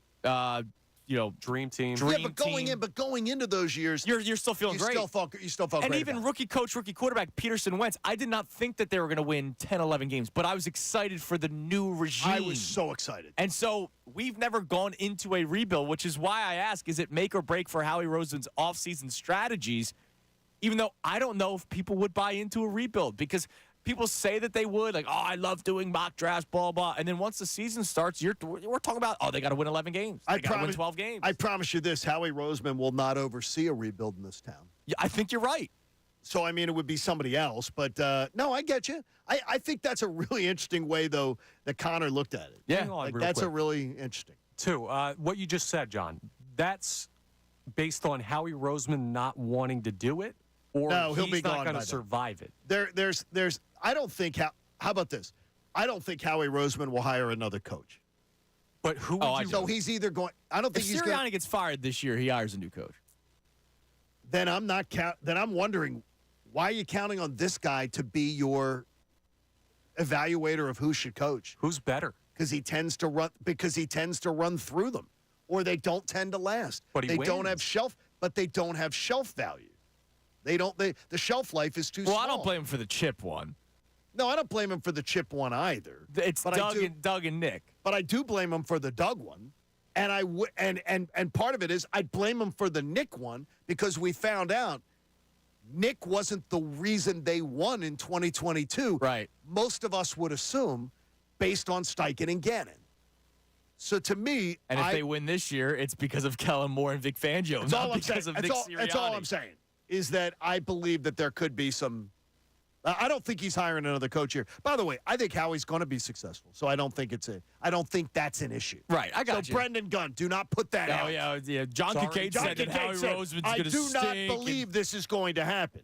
But if it did, I don't think he's hiring another coach. All right, so the number to climb in, 610-632-0975, either on the phone on the air or via text message. The texting's great. 2024 is a make or break year for who or for what. And some of these aren't like, when I say the Phillies core, that's not exactly how I feel. I just want to run that by you. But Jay in West Philly thinks they got to win this year. What's up, Jay? What's going on, y'all? How you doing, doing? Jay? Yeah, it's definitely a make or break for the Phillies. Definitely. So after this year, they got to win because this group is too old. They've been around, and each year they've been regressing. Well, that would be 2 years. If this year is a regression. Right. And I don't really consider. I do consider last year a regression, Jay. I'm with you. They do. But it was last year was a mild regression. Like if they get to the NLCS again this year, but they lose to the Dodgers with Ohtani and Yamamoto, is that a regression? There you go. As always, you making excuses for the pandering Harper and his team, his makeup that he did. If they lose a 7-game series to the Dodgers, that's a regression? They lost to a little gnat running around the field. Yeah, they lost last year. No, they did, and I ripped them for it. I'm not making any excuses, but I'm saying if they lose to the – You ripped Rojas. And as far as the Eagles go, it'll definitely be a rebuild. As long as Howie there, it's going to be a retool because the way he structured Jay on contract, they can always retool. Now, do you like that? It would never be a rebuild with that. Do you like that? Yeah, I like the way that Howie set up. Okay. Look, Howie got us ingrained to the fact that running backs wasn't useful. But then when we get one, we blame him. Oh, he overpaid. No, he got a special player. Yes, he did. I don't disagree with you. For once, Jay, you and I are on the same page. I think Jay and it's weird as I've heard Jay call many, many years. I think Jay and I have a lot of thought process in common. As far as but you wouldn't call it a regression if they lose to the Dodgers. I honestly, at some point, the Dodgers won't choke. I don't think that I don't even think I'll label last year as a regression. I think last year was a bad moment that cannot be repeated. No, if you have another chance to go to a World Series and you gag it away at home in Game 6 and Game 7 and your biggest stars don't come through, that would be a major problem, and that's a DNA issue. You got to get rid of it. And that could be. That's why I say, is this a make-or-break year for the core? Now, I'll give you these Eagles win totals in a second, but we have a good text, Mr. Thomas? We do. No name attached to this one, but they write in and say, I think Philly can handle it, meaning an Eagles rebuild. I mean, after all, we're still waiting on the Sixers and the process. I don't know that those are even at all. It's why would you say it? Because I chuckle at that line. Here's why it's different. The Sixers were in mediocrity every single year. The Eagles are contending every single year. Even though they had a collapse last year, at one point they were 10-1, and we're still talking about how they should win the division and could be one of the top seeds in the NFC a year after a collapse. The Sixers were mediocre. I mean, they were the ace. That run against the Bulls and the Celtics was nonsense. It happened out of nowhere. Gotcha. And so you do the process to try to get the number one star. Oh, by the way, it's easier to rebuild in the NBA. I could make the case it's easier as long as you get that number one overall pick. Right? Yeah, now, the lottery, if you have lottery balls changes Victor everything. Wembanyama, right. It's going to be a much easier way to – your rebuild could be 2 or 3 years. Right, whereas in the NFL, okay, you get the number one overall pick, but you still have to hit on so many other draft picks to get you back into contention. Absolutely. You know, so that's why I don't equal Sixers-Eagles. Also, it's the Eagles. Like, you can deal with the Sixers not being good for a couple years. I know it was longer than a couple years. We've dealt with a generation of the Sixers not being good enough. And oh, by the way, the Phillies, 10 years without a playoffs, apathy struck. Apathy would never hit with the Eagles. No. We'd be outraged. No, there'd be outrage. There would never be apathy. So people were apathetic with the Phillies. So the Eagles are on a totally different playing field than everybody else. I get you. I think it's a good that's a very good text. Now, so people are texting the same number that they call into. Yes, 610-632-0975. They can text in. Some people have that. Like, I know a buddy of mine who has it in his phone. That is the phone number because he used to call in our afternoon show. So he had it in his phone. So we can text from that number now, too. That's awesome. And just, sign your name at the end. But put your name if you want it attributed on the air. All right, so the Eagles win total. I love it. So this was DraftKings put this. They were the first ones. They were the first. Congratulations, you guys were the first ones. The Philadelphia Eagles win total over under is 10.5, which is one shy of the lead, which is Niners, Ravens, Chiefs, all at 11.5. I'm going over, baby. I'm going over right now. Over, lock I'm it going in. over. I mean, like, to me, lock that in. I got to wait for FanDuel to drop it. But I got to wait. Bet Parks will have it, and then I'll be all in on it. But I'm a free agent. I'll put my money out there now. You'll go wherever. By the way, Connor is a free agent, and you are very willing to line yourself up with a great sports. Yes, you are. For hire. Now, what's crazy is the over is actually plus money. Plus 110 for the over, whereas the under is minus 135. The betting favorite is to take the under 10.5 win for the Eagles. For the life of me, I can't see them winning less than 11 games. Now, I thought they would go 12-5 last year, and at one point they were 10-1. So I was sitting pretty. Well, here's why why I think the number's good. The first thing I look at, my favorite thing to do, by the way, of any kind of gambling on the apps, is season totals of wins. Oh, yeah, it's great. I love it. Just follow along it all year. My baseball ones will be made probably tomorrow. And for the season, I've been researching some of them. What do the other teams in your division look like? Yep. Dallas might be they're in salary cap hell. So Dallas and they've lost some talent. Also 10.5. 10.5 wins. The Giants 6.5, and the Commanders 7.5. Okay. I have no idea why the Commanders are 7.5. It should be under. That seems strange. But to me, I look at you could have two teams in your division who are 7 and 10. Yeah. Would be their high water mark. Giants and Commanders. That should help the Eagles. Oh, yeah. At least one win in both of those games. I would say the Eagles you could pencil in the Eagles right now. You should be able to pencil them in the division to be 4-2. Yes. A loss to the Cowboys, penciled in, because it happens almost every year. Every year, yeah. They so split. Then you go, and then one other loss between the Commanders and the Giants. That we'll freak out about. You lose one. Season's over. So 4-2. So if I got 4-2 there, then I'm saying, okay. You need 7 more wins. I can in do a it. second-place schedule I can do it. when you are a first-place team. Talent-wise, you're a first-place team. Yeah, I can feel confident about that win. So we'll run through this more as the show goes on. The win total's already coming out for the 2024 NFL season. The Eagles are at 10.5, and damn it, I am taking the over. I wonder, just on the text line right now, at 610-632-0975. If you just typed in over or under 10.5, if you go over or under, I would be amazed if it is not an overwhelming number of texts that all come in over. We could also do a Twitter poll on that, John. No, we don't have to do that. We could also do a Twitter We don't have to poll do that. because John absolutely loves them. Oh, God, you love them. Now, something I absolutely love is talking to Jeff McLane. He'll be joining us next. So coming up at 7:30, we'll be joined by Jeff McLane of the Inquirer, Inquirer.com. He is down in Florida for the owners' meetings. He was there when Howie Roseman spoke to the media. He'll be there for Nick Sirianni, who speaks to the media, coming up at 7:45. So Jeff McLane joins us next. Kincade Salciunas, 97.5 The Fanatic. Fanatic Sports Update. Kings knock off the Sixers. No, it's not my typical, I know. But I went with a salad. Did you make it? Yeah, I made it. Some farmer's cheese, hard-boiled eggs, cucumber, roasted red peppers, which I love. It's got some beans in it, some avocado in it. It's got a little bit of everything in it. What do you have to drink? Oh, come on, my mini Coke Zeros. You have 2? I got, of course. I should have just gotten 1, but whatever.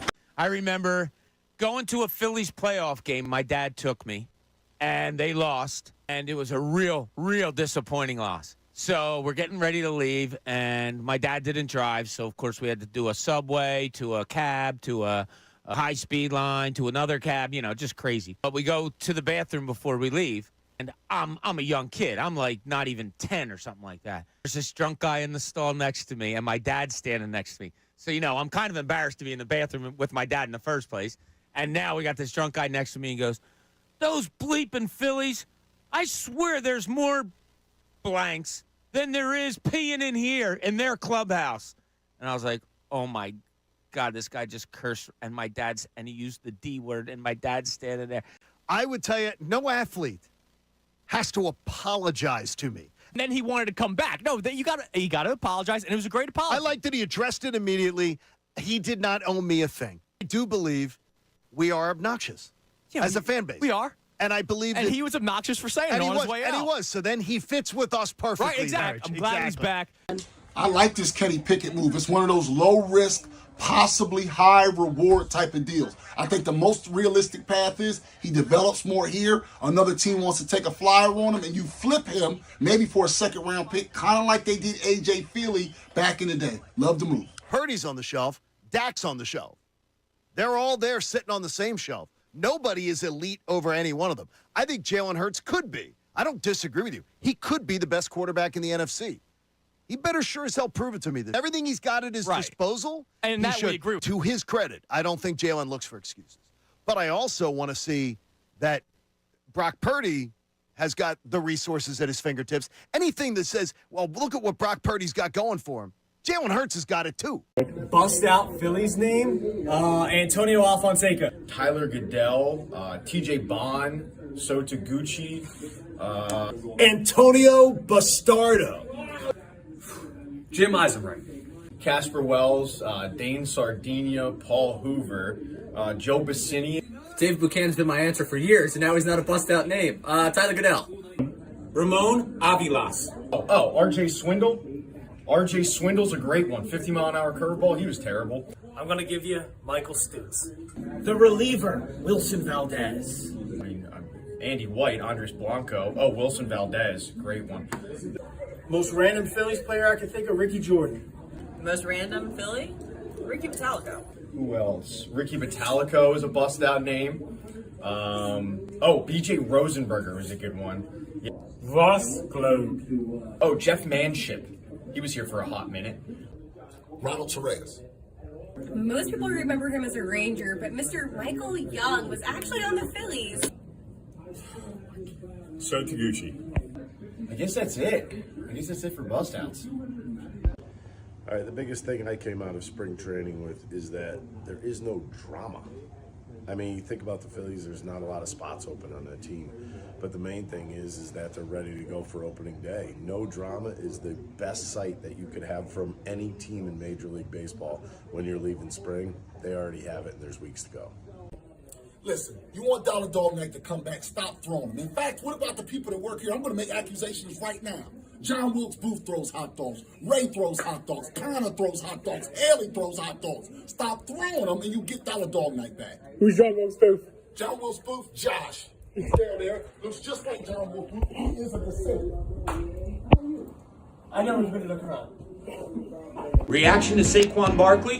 Good job, Howie. Cool. Now he just has to outperform DeAndre Swift. Got to get 1,300 rushing yards, 1,200, 1,300, maybe about 500 receiving yards. But here's the best thing about it. It's a kiss move. Keep it simple, stupid. This guy stays on the field almost all the time.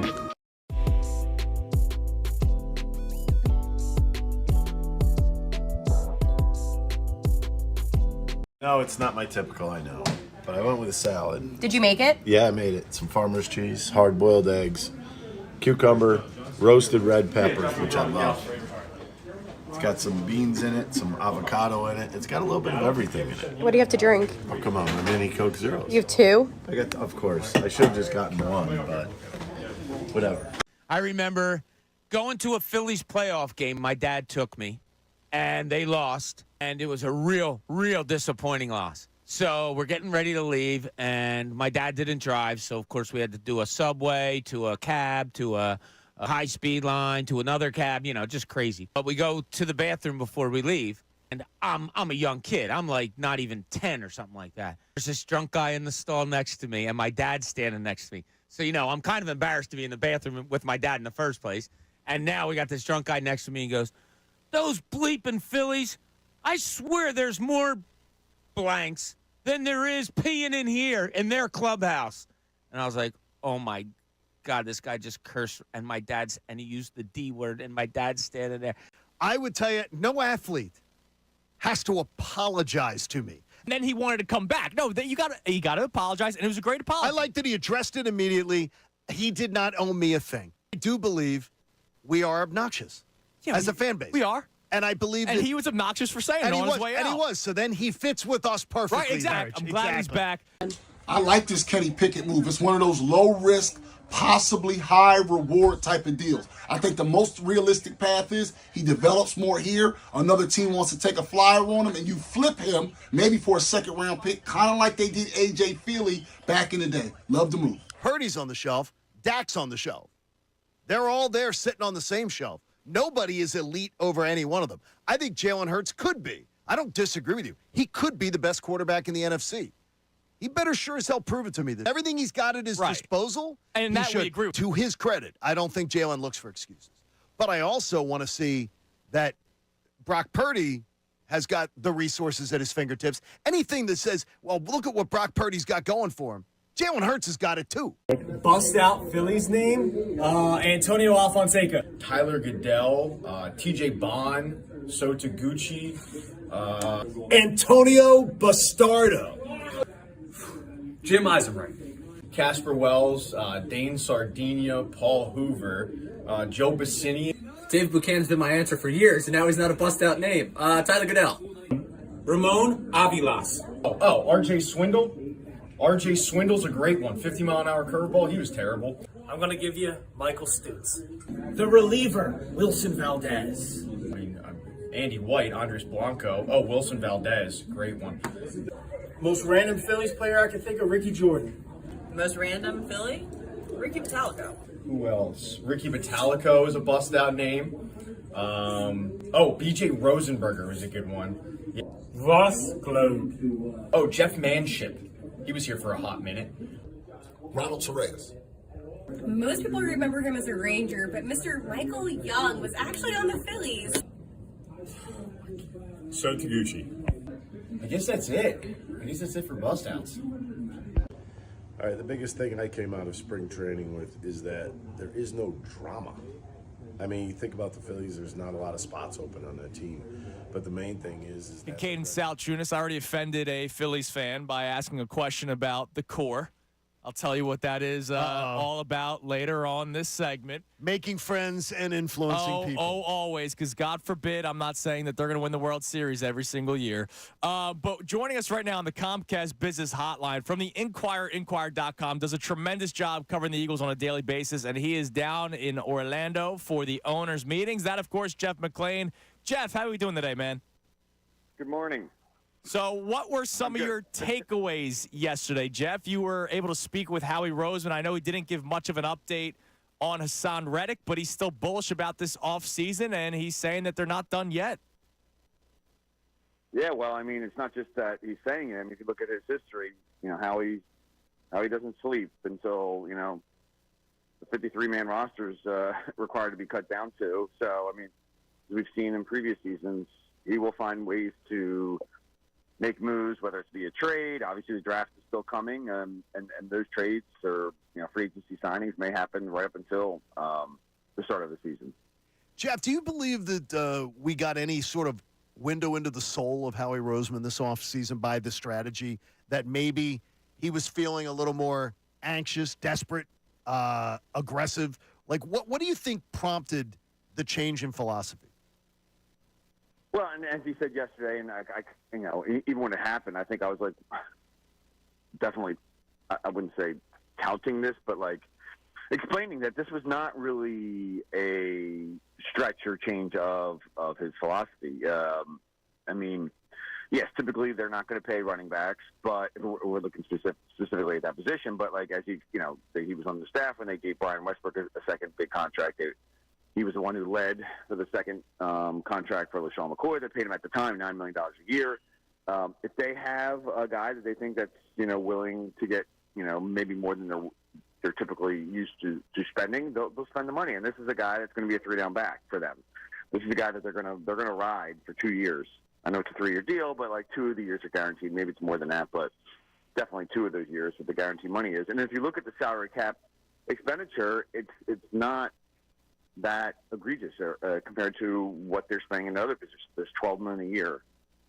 I mean, you know, that's only $3 million more than what LaShawn McCoy was making 12 years ago. So compared to what other positions are getting, or at least what they're spending at those spots, based upon the cap increase that we saw this offseason, 13% for the entire league, it's not that much of a reach for them. Jeff, what has been the tenor of conversation regarding the hip drop tackle down at the owners' meeting right now? I mean, I don't think there's really much here. It's more like the players are reacting to it. At least what I gather on Twitter, I think Darius Slay kind of had a joke that there's going to be a lot of missed tackles next year. Mm-hmm. But we may get around. I think the ruling had passed while we were talking to Howie. So, and that's typically something I don't think we'd ask him. Maybe we'll see how Nick handles the question. Maybe how it affects the defense this coming year. But not much of a reaction. Jeff, we don't ask you for betting advice, but the over/under numbers came out, and the Eagles' number was 10.5. And to me, that's pretty bullish considering it's just one off the highest number for any team in the NFL. Do you believe there is a lot of confidence, and you talk to people from other teams, you hear the tenor of the league, guys who cover things, that the Eagles really are set for a strong bounce back after that collapse? Well, I mean, certainly if you look at the roster, there's still a lot of strength there. They started the season 10-1. I mean, there are a lot of reasons that you can give for why this team could bounce back, and I think when you looked at the previous history of teams that made it to the Super Bowl and lost, you know, a lot of them weren't going to get back to the Super Bowl, and the Eagles did get at least back to the playoffs. It was a horrible finish. I think they believe that these changes they made at the coordinator position will rectify some mistakes. They have a little more time now this offseason to kind of look at what they need to fill on the roster. Wow, I didn't know that number. Just if I was a betting man, I guess I'd take the under, because that's a pretty high number. Although you look at the roster and you look at the team right now, you probably would say, okay, yeah, they can win 11, 12 games. But Jeff, do you have an interpreter who can actually get that bet in for you? Not me. Not me. He does not. He does not. We're speaking to Jeff McLane on the Comcast Business Hotline. Jeff, I think there's still confusion, and I think there will be confusion until the season starts playing out. But based off of what you've heard so far, who you've talked to, and your own feeling, whose offense is this going to be? Is it going to be the marriage of Nick Sirianni and Kellen Moore? Is it going to be more so Kellen Moore's? Because I feel like it's changed as every month goes on since the initial press conference after the season ended. And I kind of wrote a column about that at the Combine. I had that sense, too, because, season-ending press conference, Nick kind of came out with his head down and shame of his offense and saying that it got stale. Obviously, this was days after he met with Jeffrey Lurie, so that tells me that that's kind of what Jeffrey's feeling was on it, and why Nick returned, that he was willing to make the changes that they thought were necessary, which was hiring a new offensive, firing Brian Johnson, hiring someone that they viewed as being kind of on the vanguard of what offenses should look like in the NFL, pre-snap motion, a lot of formations, et cetera, different looks that you give teams, and then we got to the owners' meetings, and it was kind of Nick's tune changed a little bit, and he was kind of defending his system. And I get that to an extent. It was just a year ago that they nearly won a Super Bowl. But I think in this day and age in the NFL, it's you got to be ahead of the curve on these defensive coordinators. And I think Nick kind of I wouldn't say there was hubris in terms of not changing much about his offense, but he's told me before the season, and at the time I didn't realize how important that this quote would be. Was that let's double down on how good we are at the stuff that we do well, and tinker here and there, but let's do the good stuff we do well. And I think that ended up being the wrong approach because, again, in this league, I mean, these defensive coordinators, these top guys, they're studying your offense, especially the ones that are successful, that get to the Super Bowl, and they're finding ways to stop it. And we saw that very early in the season, and it just became something that they could not get out of. So, how much will Nick still think that he wants to have or still want to have a say on what the scheme looks like, and how much of it will be Kellen, who's calling the plays? I mean, that remains to be seen. Jeff McLane from the Inquirer joining us on Kincade Salciunas. What do you consider the level of concern over the Eagles' depth on the offensive line? Just what they've done, right? We've seen Jack Driscoll leave. We've seen Sua Peta leave. Obviously, Jason Kelsey retired. They're going to need to fill the right guard spot because Cam Jurgens slides over to center, and they're going to have to start thinking about, the end of Lane Johnson and getting some of that right tackle position. So looking at it right now, my guess is offensive line pretty early in the draft. They have 3 picks in the first 2 rounds. I wouldn't be surprised to see them expend it on a guy that's probably a tackle in the future, maybe a guy who can start off at guard and then slide over the tackle. But I don't think that's, exactly, they're not going to pigeonhole themselves into having them do that. But we've seen them do that, Andrews back in the day, Josh Andrews, excuse me. And we've seen them draft guys that don't necessarily need to start right away. Cam Jurgens being obviously the most recent example of that. So I think they know, and just based upon our history, we know the Eagles are always going to prioritize that spot, the offensive line. Now, last thing before we let you go, because I know that Nick Sirianni is going to be speaking momentarily. There's 2 players that we're still kind of awaiting the fate on defensively, Hassan Reddick and then James Bradbury. We're still waiting to see, is he actually a part of their plans or not? What do you think is the direction for both Reddick and Bradbury with this Eagles team? With Reddick, I think, I don't know if, the Eagles and Reddick agreed to push back the roster bonus date to April 1st. I don't know if that really changes anything. They still pay that $1 million that he's owed and then, eventually move him. I don't think they're kind of tied to whether that money gets paid to him and then they have to keep him or not. I mean, and we've seen this before, the little closer you get to the draft, the easier it's the kind of teams start to feel a little more okay, we got to make this move before the draft, and teams that need edge rushers maybe more willing. I wouldn't, again, rule out a return. I mean, but Reddick wants a new contract, and I don't think, and the Eagles want a new contract too because they're not going to pay him what he's, they don't want that cap number, $21 million, on their books. So they're willing to restructure too, and they did it with Josh Sweat, but I think some of it falls also on Reddick, and he's got to figure out what he can get on the market, and of course, if he's going to trade him, what can the Eagles get in compensation as well, because they want draft picks. And then as far as Bradbury, I mean, Howie kind of keeps, sticking up for Bradbury, saying, this guy can bounce back, et cetera. But I'm not 100% buying it. I feel like there's another move here at cornerback. There's another move coming, and it's going to be primarily a cornerback.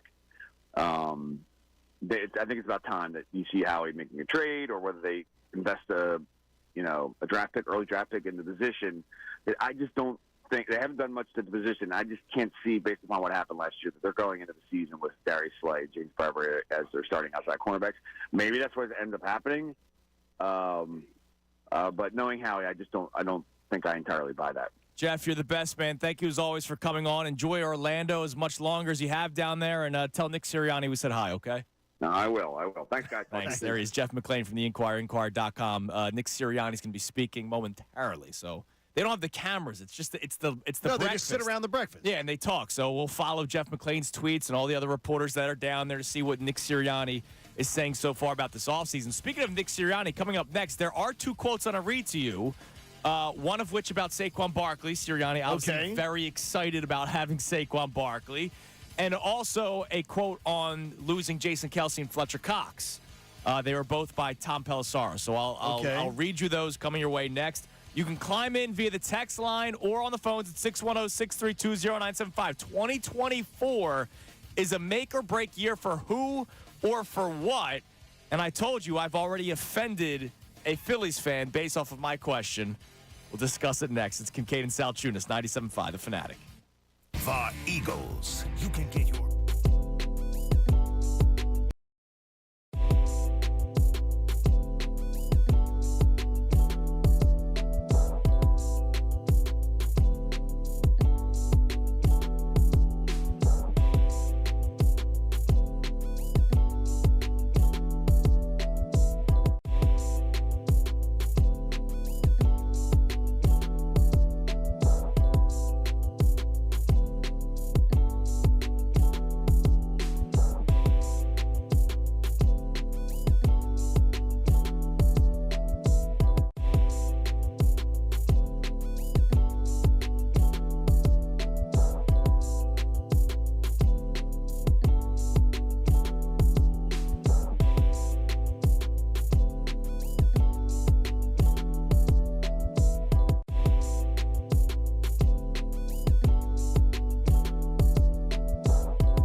Salciunas on this Tuesday morning. Want to let you know about 97.5 The Fanatics Knockouts back tomorrow night.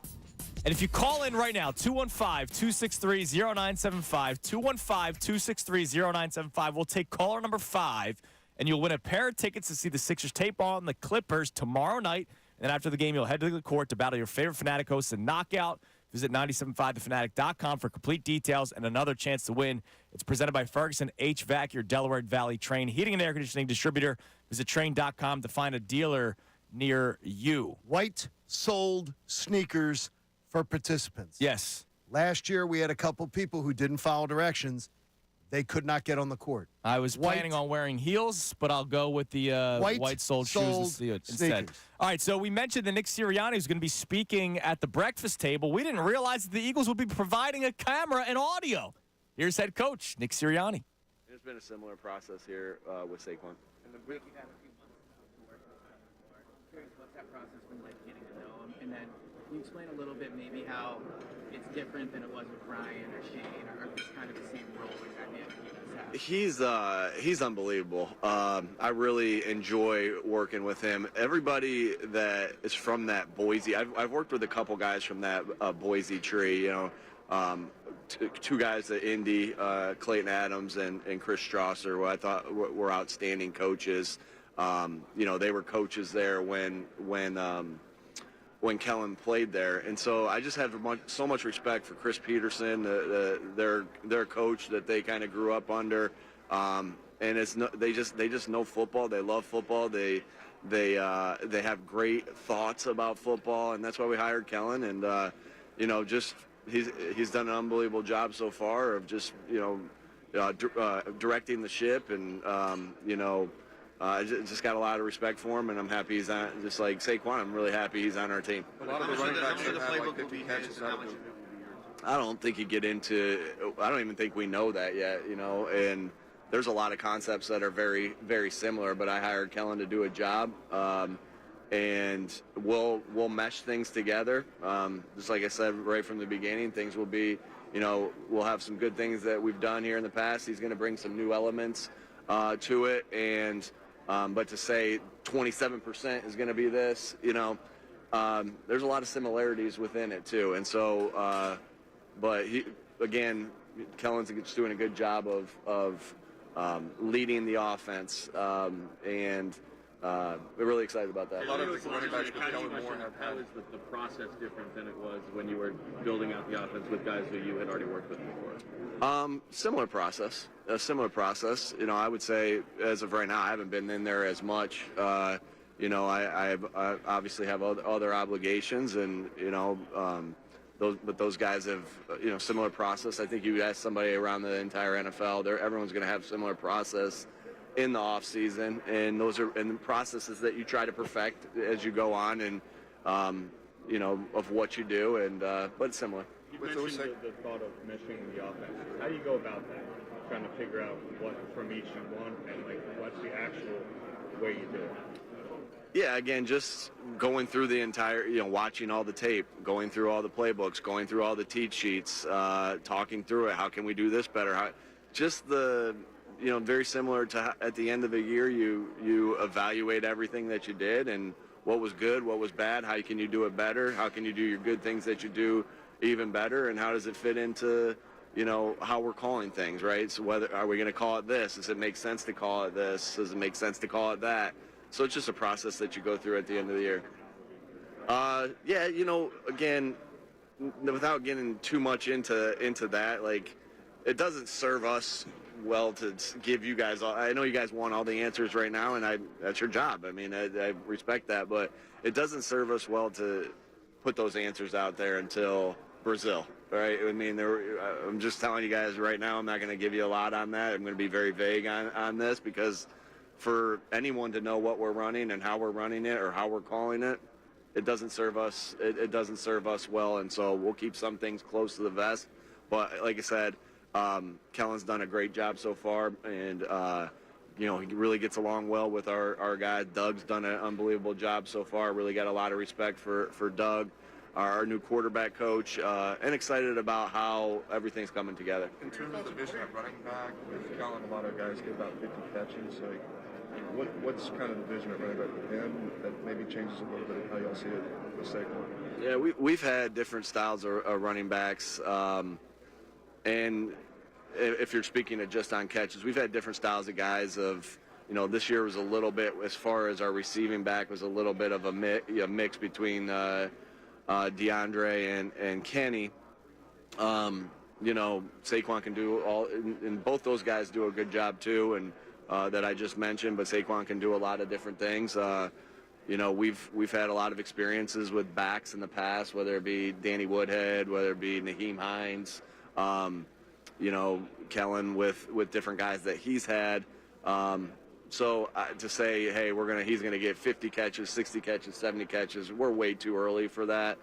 No offense, like this offense looks different than Kellen's offenses in Dallas. This offense looks different as far as our personnel as offenses in Indy or early on here in Philadelphia. So, 50, but you also got to remember you got to share it with some other guys that are really good players too. So you never know how that's going to look, how that's going to play itself out. There's a lot of things that could happen in a season. How do you spread the ball? How do you spread the ball around to keep everybody happy? And you just kind of touched on that a little bit. Yeah, I always think that's a really good problem to have is to have multiple weapons because the defense has to stop all those guys. But what's really important is what's really important is that we build this team, the connection of this team.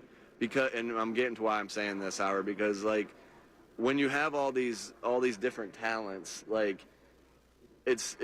you walk in the door and this individual is really good, this individual is really good, this individual is really good. There's a lot of different. You want to be able to spread the ball around to them, and sometimes week in, week out, it's grandly so. It's not going to be that easy to do so, right? AJ's first game, right? He had 10 catches for 155 yards against Detroit, and do you remember how many Devonta had? 0 for none. 0 for none, and he ended up having 1,000 yards that year, and so what's important in the process of a season is that we build the connection, we build the team, right, and so that everyone's, regardless of how much they're eating, everyone's excited for each other, and I know, and that's what's important, and that's what's going to be happening that's what I'm excited about. Building, the team, our core values, our culture over these next months, so that when something like that does happen, because inevitably it will, you don't go in with an assumption that it's going to happen ever, but sometimes it does, that everyone's happy for each other and we get in the locker room because we won the football game and everyone's pumped up. And that's something that you have to work on. And so it's not easy, but that's the time that they spend together, getting to know each other, hanging out with each other. That is so important to a team because it's not the best group of individuals that wins. It's the best it's the best team. And that's what we're excited about developing here over the next couple months heading into our first game. Gosh, we're excited about the players that we have. I know we lost some good pieces, depth pieces that we've had over the last couple years. Those guys have contributed to played awesome minutes and contributed to wins. But excited about the pieces that with Hennessy that we added, and obviously this. I mean, there's free agency, then there's the draft, then there's, after the draft, then there's the first couple weeks of the season, then there's whatever with the trade deadline. I know this, Howie constantly works to improve this football team. And, man, I couldn't ask for that. That's an unbelievable thing as a coach when your general manager in the front office is just willing to do anything to get the team better at all times.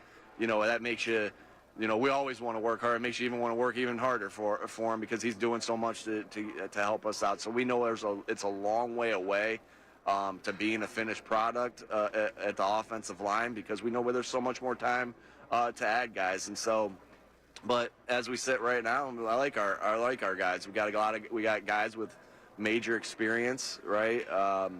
We have 4 guys back with major experience, and then got a couple guys there that have played a lot of plays too. One coming off an injury, and then guys, some other depth pieces. So we'll see how that goes. Along those lines, talk to me just about your expectation, with that offensive line, because in years past, you've had to consistently sub out guys due to injury, health reasons, whatever, but now you're going in with essentially a smaller core group. What are your expectations for them? Yeah, like I said, that core group will continue to grow. We have the draft, we have the off season, there's so much more time here to add to that group. As far as expectation goes, we just continue to want them to work together because it's so important that our offensive line is one, that they're all you're all seeing it the same way, that one guy's setting the table, the rest of them are seeing it that way. I'm really excited about that group that we have. We've had great offensive line play over the past 3 years that I've been here. Obviously, we're losing one of the best players in not only Eagle history, but NFL history. One of the best centers of all time. So obviously there's going to be things that we got to, work to replace with that. But what's great is these guys have been around Jason for 3, 4, 5, 6, 7 years. And so, we'll see who that is at center. We'll see who that is at right guard. But I know we got a lot of good pieces. We got, Landon, Lane, 2 guys that are Pro Bowlers and have been for the last couple years now, and Lane's been for a long time.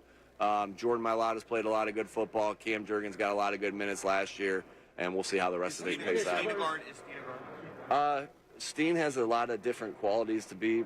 He's versatile, and I think he can do a lot of different things. And so when you get guys that are versatile, there's flexibility there of what you can do with them, what piece goes where. But we're excited about him. Obviously, how I feel and everybody feels about Coach Stout. He's going to get the best out of these guys, and Tyler's going to benefit from that coaching. And Tyler's also going to benefit because he's a really good player that we took in the 3rd round. So excited about his development, some of the minutes that he got last year. And I think that he is a great option, and we'll see what happens. Bill's getting a bit more small. Can you tell me about that? Go ahead. I'll come right back to you. Stay right there. As far as going from Jason, I don't want to make these guys mad. going from Jason to Cam, what are the challenges in terms of He snuck that in there quick on you guys, though. That was good. What are the challenges in terms of making the line calls going from Jason to Cam?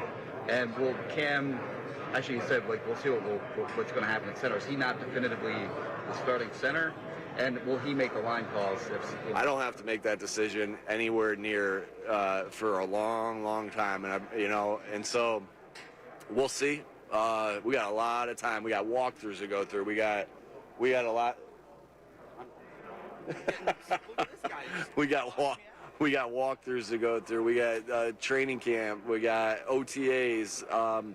As far as what that looks like, Cam's got a ton of reps. If it is Cam, he's got a ton of reps doing that too. And Jason didn't take every snap at center last year in practice, so I'm really confident that he can do it. Really confident, but we'll see what happens.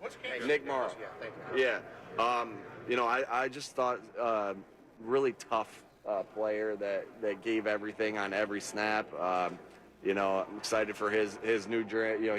He contributed to 11 wins last year and played through nagging injuries and played tough and was a consistent guy that played hard every single play. Yesterday, talking about the guys you added on defense, Howie said he felt like you guys needed to get your swagger back on that side of the ball. At what point during the season did you think that was something you were missing, and what is it about CJ in particular, about his energy that you love? I think the word toughness is just the word that we were looking to add tough pieces. And when you go back and look at Chauncey, of the things that he added when he was here in 22, you saw a guy that was willing to throw his body around and play physically tough. And I just, and play mentally tough too. Like there's two pieces of toughness: the physical toughness and the mental toughness. Whether he had a good play, whether he had a bad play, he was playing his butt off the next play with amazing effort, and some of the physical plays that he made too. I mean, there's a tackle in the NFC Championship game where he came up and made an awesome open field tackle on McCaffrey on the sideline, who we know is not an easy guy to tackle, and he made an unbelievable physical play, got up with excitement. Like, I'm really excited about the toughness that Chauncey brings back, and he plays with constant energy, and that's contagious. Like, physical play is like, it just brings that juice. It's like the alley-oop, right? It's like a big three-pointer, whatever sport you want to compare it to. The energy that it brings to the sideline and your team and the momentum that it builds. So excited about his toughness that he adds and the excitement he plays with, and looking forward to him adding that to the piece of the defense. Again, nothing. We didn't meet our expectations last year, so there a lot of different pieces it wasn't good enough, right? It wasn't good enough, and so that's definitely a piece. You want me to help you out there? That's definitely a piece that we know that in football, when you're tough, it gives you a chance to win a lot of games, and that's always been what we talk about, what we think about. Just like our other core values, connect, compete, accountability. Compete's a form of toughness, and so we want to be the toughest team at all times. And there's at stretches we've been that in this past 3 years, and we want to make sure that that's who we are. That's how we're built. We're built on the offense and defensive line. We have great skill guys, but we're built through that offense and defensive line, and that's that physical toughness that we want to bring. I wouldn't say I thought it was missing, but we can do everything better than what we did, particularly at the end of last year.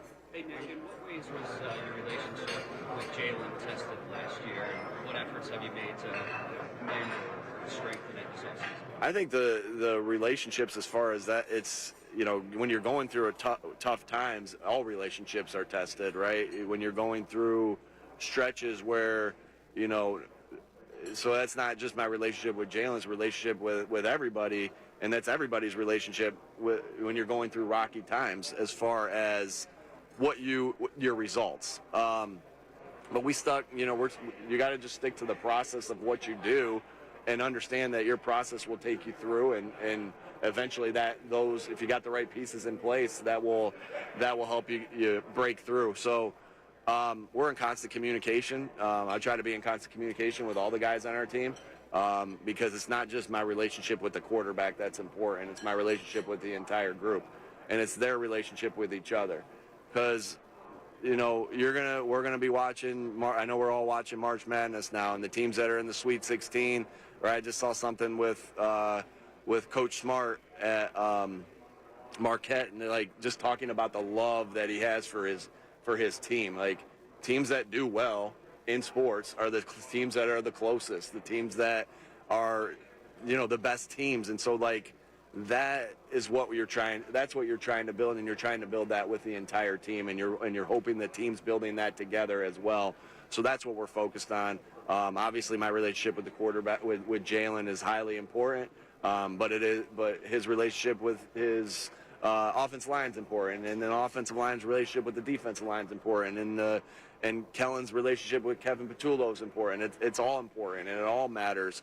And we're just excited to get back and get back to that close-knit team that we know that we've been in the past, and through good times and bad. Nick, Jalen said at the end of the year that different seasons demand different things from players.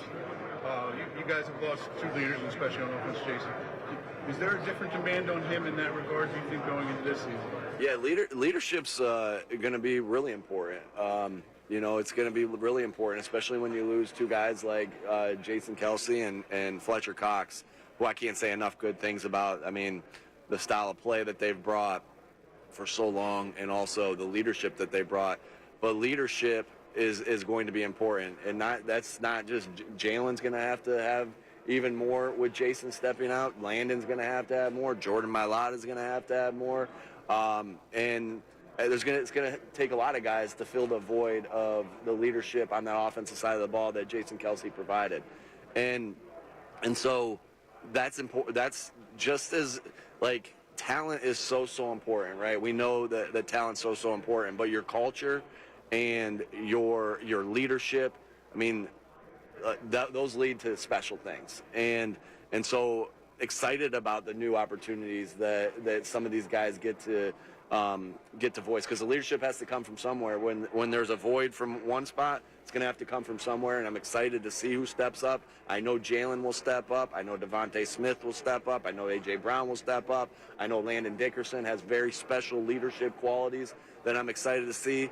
Lane's always been a leader. Jordan Mailata, I think he has very special leadership qualities that have been untapped a little bit that he can use, because, you know, Jason's been in charge of that group. You know, Saquon, obviously I'm fresh into knowing him, but have never heard, all I've ever heard is how good of a leader he is. So we have a lot of guys in place to be able to do this and step up with their leadership. And it's going to be necessary, because that's what helps leadership, culture, all right, in the addition to the talent, is what helps you do special things. You're listening to 97.5 The Fanatic WPEN, Burlington, Philadelphia, broadcasting live from the Comcast Business Studios. We are a Beasley Media Group station. Here's Nick Sirianni live from the owners' meeting in Orlando. Are you changing the way you approach the offseason? Tweaks. Yeah, tweaks that we'll see. You know, that schedule will come out, but yeah, definitely tweaks. Again, you always evaluate everything, just like you evaluate a play, just like you evaluate your culture, you evaluate your practice, and you evaluate how you go about doing things, and your process. Your process is not written in stone. A good process is one that's constantly changing for the benefit of your team. Oh, if we did this, I mean, that's something that I do after every phase of what we do. Hey, what could we have done better here? And that's an open question to all of my coaches and all our leadership and all our guys on our team. What could we do better here? What could we do better there? And so there'll be some differences, Zach, that we'll do as far as our practice goes. But it's not. It's what things that we could do better, right? But also with the new guys on the offense and defensive sides of the ball as our staff. All right, there's head coach Nick Sirianni. Look at these notes. Shut up and just answer the freaking question, man. I swear you, I can't trust him I cannot trust him to answer simple questions. And he didn't answer them. No, I can't trust him to answer just simple questions, let alone the more complex ones. All right. He's just word salad. He is word salad. We will react to it coming your way next. The question about Hurts's relationship, I still don't know what the answer is, because he never really gave one. It's Kincade Salciunas, 97.5 The Fanatic. Fanatic Sports Update. Nick Sirianni speaks. I'm Connor Thomas. This update is brought to you by Pella Windows and Doors. Now through March 31st, get 50% off installation and no payments for 12 months. Call 877-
Tuesday morning. Kincade and Salciunas.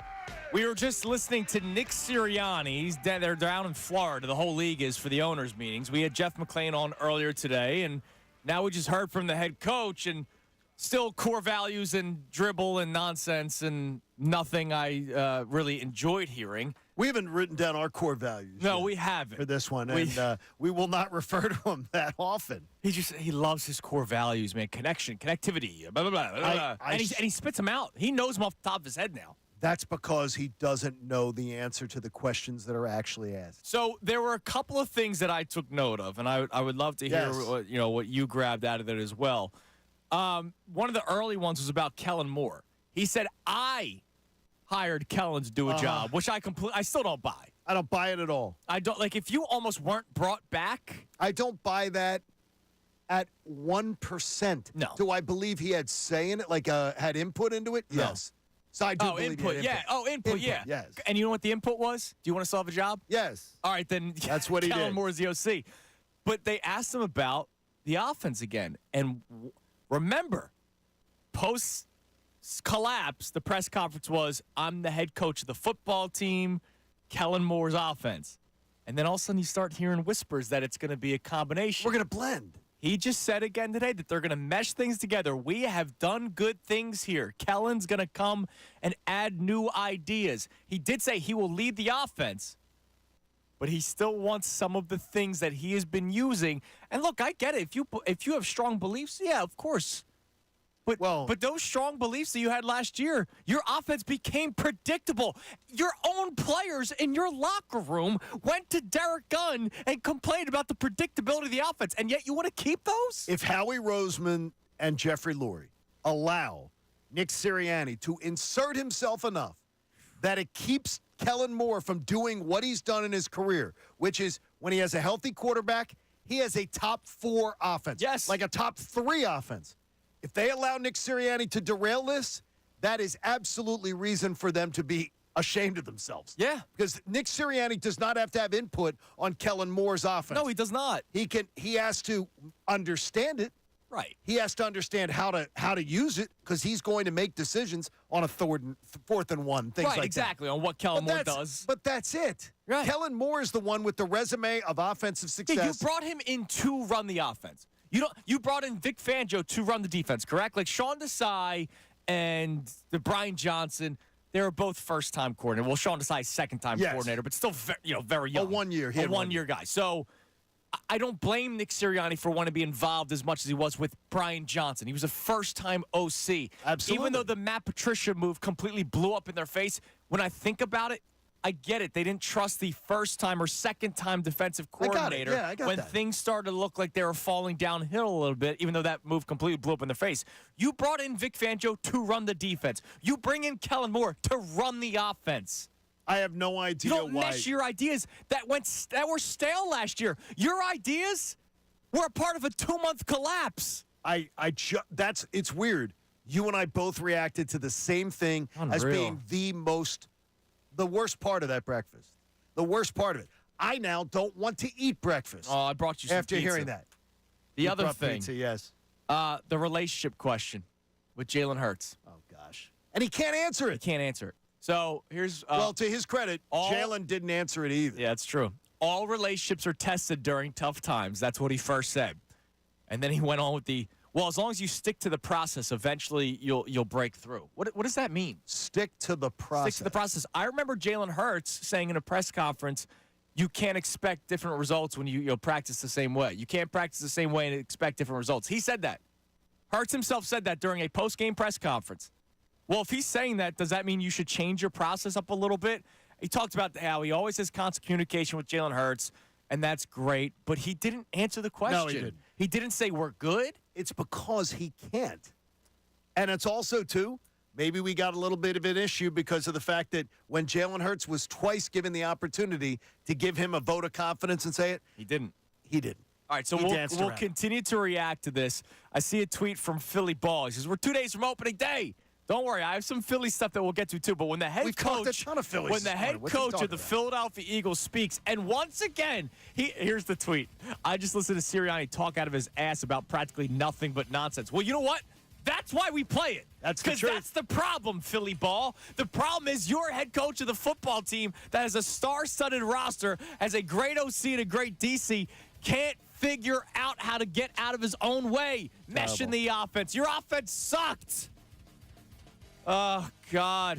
But don't worry, there are some Phillies things that we'll get to later on the show. But more reaction to what Nick Sirianni had to say and the way he spoke glowingly of Howie Roseman. What was that all about? It's Kincade Salciunas, 97.5, The Fanatic. Fanatic Sports Update. An update from Sirianni. I'm Connor Thomas.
Kincade and Salciunas, 97.5 The Fanatic, reacting to Nick Sirianni's press conference.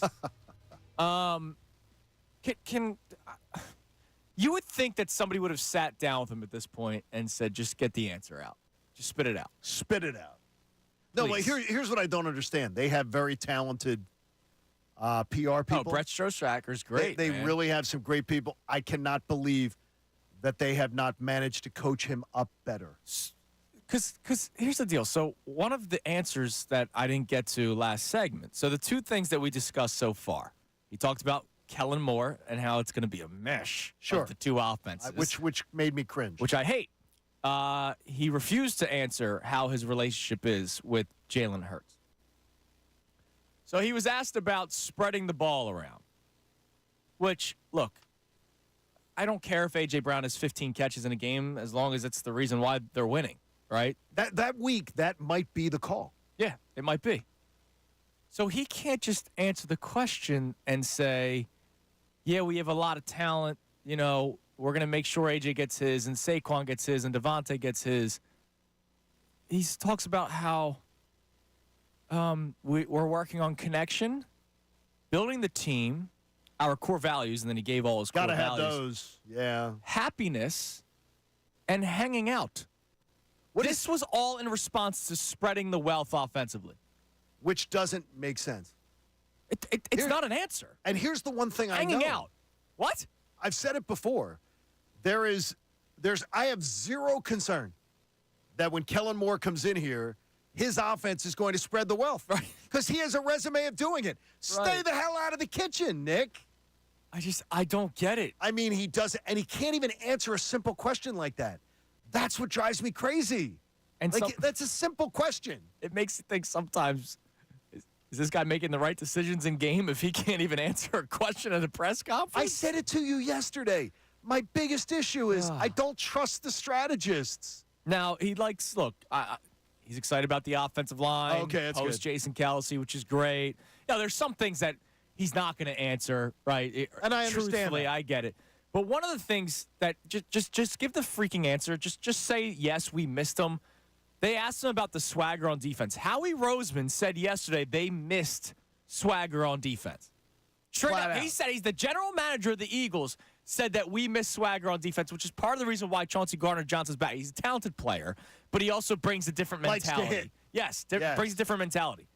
He refused to admit it. He just said, yeah, look, we just weren't good enough last year, but we had all the right guys. And, no, you didn't have the right guys. You guys lost. You got talent-wise, you did not have the right people, and the San Francisco 49ers walked in here and punked you and made you look like babies on the sideline. And that's when everything started going downhill. The Big Dom game. Yes. When you couldn't control yourself because you acted like a child on the sideline. It really is. It's so weird because he has all time. Look, before he got on the plane to Orlando, I would have been sitting Nick Sirianni down and going, you know what this guy's coming with at the breakfast. Here's a few stock answers. Here's what you need to know. He seems completely unprepared, completely out of his league to be able to just answer basic questions. I don't understand that. He was prepared to brown nose, though. Oh, he brown nosed. He talked about Howie Roseman as if it's his own child. By the way, we love our boss too, really much. Yes, we really love him so much. We love him, and he's great. And we're so thankful every day that he gives us the opportunity to be able to. Oh my gosh, it was a bit much. Seriously, it was a bit much. Like he perked up when it was time to talk about Howie Roseman. Rub his feet for God's sake. Unbelievable. So. Would love to get your reaction. Now, again, I want to revisit a tweet that I got last segment from Philly Ball. Okay. He says, we're 2 days from opening day, and I just had to listen to Sirianni talk out of his ass about practically nothing but nonsense my entire drive to work. Who bleeping cares? Here's the problem. He did talk about nonsense. He had every opportunity to squash the issues with Jalen Hurts. Amen. He had every opportunity to tell you that the offense is going to be better next year and it's Kellen Moore's keys. No, here's what you learned, Philly Ball, that he's still going to be a part of the offense. He's still going to have his grimy little fingers as a part of the offense, even though we found out immediately, at least we thought, that it was going to be Kellen Moore's offense. Now they're meshing the two together, and part of your meshing process is part of the reason why you fell apart last year. Your relationship with Jalen Hurts is still under question for me because he didn't answer it. What is so hard about that? What is so hard about that question? And even if it's a bad relationship, lie. We're good, man. You know, look, it was tough last season, but we're good. Or just throw bouquets at the person you're not getting along with. Right. Throw bouquets and just say, he's a great quarterback, man. Am I lucky to have Jalen Hurts? Yeah, Jalen Hurts has already shown you he can be MVP caliber. Talk about Jalen Hurts the way you talked about Howie Roseman. Exactly. That's simple. Kiss if you're looking to kiss, honestly, if you're out to kiss ass, you better be kissing the backside of your quarterback. Yes. Who controls this organization. And we're not reading too much into it. No, it's over and over and over again that he's unprepared. And that drives me absolutely nuts. Now, he didn't say the two words, but he basically spoke on competitive advantage. He wouldn't answer questions in March. I don't want to give away. Wait till we get to Brazil. Wait till we get to Brazil. They weren't asking you, hey, what's the first play you're going to run from the line of scrimmage? I already know it. It's just too hard. He makes it harder for himself. Bubble screen. No. Hand off to Saquon Barkley. Come on. Run the ball, man. Off left tackle, off right tackle. Whatever you want to do. We'll go. Let's run behind lane. Exactly. Run behind lane. Pave the lane. All right, let's go to the phones. We can also get some of your responses on the text line at 610-632-0975. Nick Sirianni speaks to the media. Are you we're not reading too much into this. I'm so excited for this year because of the talent on the field, but he exhausts me. And I want him to sit in the broom closet during game planning sessions, let Kellen Moore run the offense, but he's telling us right away, no, I'm still a part of it. I mean, you brought in Kellen Moore to run the offense, not for you guys to mesh your ideas together. And what ideas worked? What worked last year? The slant route that you got away from? That worked for a couple games. It did. It really did. The tush push? Great. That's awesome. I'm so tired of hearing about the stupid tush push. I mean, seriously. It's like enough. That's not rocket science, dude. Not rocket science. God, I just see a tweet from Mike Garafolo. Head coach Nick Sirianni asked about spreading the ball around, says that's a good problem to have because it means there are a lot of weapons a defense must stop. Adds, quote, what's important is we build the connection, build the team so everyone's excited for each other. That's not my gosh. That's not an answer. Dude. Is this the Boy Scouts? Honestly, is Nick Sirianni running the he is Ted Lasso. Just say whether or not, look, we're excited. He could have left it at that. It's a good problem to have, period. He can't because he's not media coached. No, it just isn't. All right, speaking of media, let's go to Graf in media. What's up, Graf? What's up, Graf? Corniest dude in the world. He's so corny. What? Like, the fact that I can't listen to the head coach of the Philadelphia Eagles, my football team, that I've followed for 33 years, I can't listen to him speak without just getting aggravated. No, it's exhausting, dude. Andrew, I don't understand. I don't get it. How does he go into a meeting with anyone in the Philadelphia organization and they all don't just feel the same way? You mean inspiring confidence? It's core values, bro. Literally. Like, what is this? It's like fertilizing flowers and turning, like, dude, is it over? Is it over after this year? Well, if it doesn't work out, but if it does. Yeah, but if it works out, if they're talented and they win, if they win, they should. Go to the playoffs, win 11 or 12 games. And be a legit playoff team. He's back. Yeah. Wait, I mean, there's to the playoffs? Yes. Because they went to the playoffs this year and they lost. Well, no, they're not going to. He's not going to be able to oversee another 1-6 collapse. Yeah, or go to the playoffs and lay down. Like, no, go to the playoffs and actually be competitive. Yes, he'll be back. Dude. And that's the thing that stinks so hard about this, because this team is so freaking talented that they could probably do that on their own without him even saying a word. Unless it's his offense. Oh my gosh! There you go. You're the man, Graf. I get it. It's not. It is so ridiculous that if you're hiring a CEO, and your head coach is the CEO of your organization, right? The person behind a microphone the most talking about it. It would be absolutely monumental to me that person can articulate a plan, even if they give you the Bill Belichick where they don't want to give you answers, right?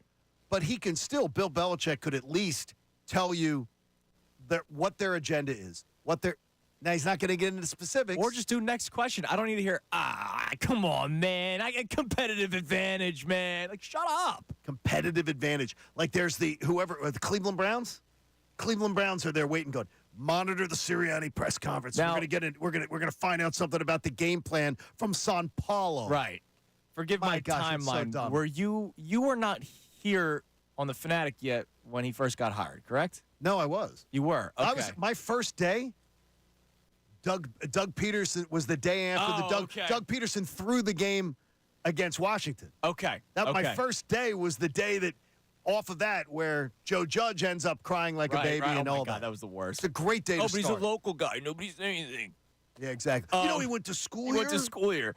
So Sirianni, Yes. when he had the introductory press conference, I will tell you I did not make much of it because I wanted to see it play out. Right? I did not say, oh, my God, this guy's not going to cut it. Right. I didn't do that. There were people here that wanted him fired after the introductory press conference. I did not want to do that. I understood that, how you portray yourself in front of a microphone is important, but it was a weird situation. It was Zoom. Remember, which was bad. It was the COVID. And my biggest problem with his introductory press conference was he just seemed so happy to be there that it almost seemed like, the puppet masters were at work. And I read the when we started, that was a Friday afternoon. Okay. That Monday when we started the show, I read quotes from different media members about how bad the coach's introductory first press conference was. Okay. And then when I got done reading the third one, I said, oh, by the way, these were the comments after Andy Reid's first press conference. Right. I went and dug them up and said, I can't say that he's going to be a failure because of that. Because of a press just because of a press conference, conference. But that didn't mean that I didn't hate the press conference. Well, and now we're 4 years into it. It doesn't improve. And it hasn't gotten improve. better. So we have a text, Connor? We do. We have someone reaching out. Another unnamed text here, but says Sirianni has diarrhea of the mouth. In my field, anyone who over answers a question is hiding the fact that that person is underqualified. I can't disagree with that. I had a boss who would constantly say when I first started in the business world, when I was elevated to a new position and I was having to do some big high level meetings, he said to me, John, he would literally like show me his watch. Yeah. If he was in the room, because he'd say to me, I asked you what time it was, not how you made the watch. So he'd make sure that his watch was showing to say, a little less info. Right. Don't spill out everything you know. Pull back a little bit. And I had to learn that, had to be taught that. So Nick Sirianni should be taught that. Yeah, just get to the point. Everybody has to learn it. Everybody needs to learn that. Now, he's never learned. Mike and Delran thinks we shouldn't overreact to Sirianni's presser. What up, Michael? What's up, guys? Hi, Mikey. Yeah, hey, what's going on? Hey, great show, guys. You know what? I don't know why everyone's so surprised. I'm not defending the guy, but we haven't liked anything he said since. Oh, so you expected this? Of course. The guy, listen, what's he supposed to say? What's he supposed to go, oh, no, it's all Kellen Moore. He's got the whole thing. And no, Vic Fangio, that's all him. Because then he's going to get the, well, then what do you do here? And he doesn't want to answer that question again, right? I mean, the guy's How about Mike? underqualified. Guys, listen, 3 years, he's taken a team that was in shambles when Doug Peterson got fired, and he's been to the playoffs 3 times and made a Super Bowl. I don't care what the guy says. I care what the guy does on Sunday. But what do you believe he's doing it? That's where we have. I don't think he's doing anything. I think he's going to be a cheerleader. He's going to be pom-poms. He's going to be tapping guys on the ass. Bottom line, he's asked about Kellen Moore. Here's my answer for Nick Sirianni. We brought in Kellen Moore because he's a bright offensive mind with a strong resume of success, and his ideas and his approach meshes with mine. I love the way the guy approaches the game, and we're going to work great together. Bottom line. Great at that, and you should be hired to help him. You know what I mean? Who cares, guys? Thanks, it's going to be Mike. Kellen Moore. Go Birds! Go Birds, Thank Mike. you, Mike. I mean, look, I know there's probably somebody driving right now going, oh, my God, they're overreacting to every word he has to say. But this is part of the issues that transpired last year that we saw. He didn't have an answer over the last 2 months of the season. Forget press conferences. In game, he didn't have answers for the last 2 months. Did they do anything different? From the game, San Francisco to Tampa, did they do anything differently offensively or defensively other than changing from decided Patricia? Well, the decided Patricia thing, I think, was part of the major problem in that locker room. Yes. I think that the veterans did not like that move, and a few of them articulated it. But to me, I purported as this. Nick Sirianni is the pilot that was flying in seat 11C. The pilot on the plane has a heart attack, and they come back and say, anybody know how to fly a plane? And Nick Sirianni sat in the 11C eating his Cheez-Its or his Biscoffs. Well, I'm a big Biscoff guy. I do not like them. What? I would give you mine. I'll give you mine on the first flight. Your travel I'll give you violation. That's going to sidetrack this whole show because that's a major problem. It's a major problem to be anti-Biscoff. I want Nick Sirianni as an offensive head coach. He should have been able to take the wheel and pull the plane out of the nosedive, and he didn't. That was one of my biggest issues last year because everybody was trying to make, well, is it Sirianni's fault? Is it Brian Johnson's fault? The fact that it was spiraling out of control, if I'm the head coach, I go, you know what? I'm taking over. You're the head coach. It's according to him, right? According to him, he made the call of decided Patricia, which you and I don't believe. I believe he was a part of it, but I don't believe he made that call. Right. I believe Howie Roseman made that call. Howie Roseman hired him to be a special assistant to the defense for a reason. I'm sure that was always a fail-safe switch for them if they felt necessary. So that means Nick Sirianni had every power to make the decision. I am now going to be calling plays. He never did. That offense spiraled out of control the last 2 months of the season. We complain about the defense. The defense is actually a reason why you actually had a chance of still winning that Buccaneers game. Remember, at halftime, you're down a touchdown, and you come out to start the second half, and you go 3 and out. It's terrible.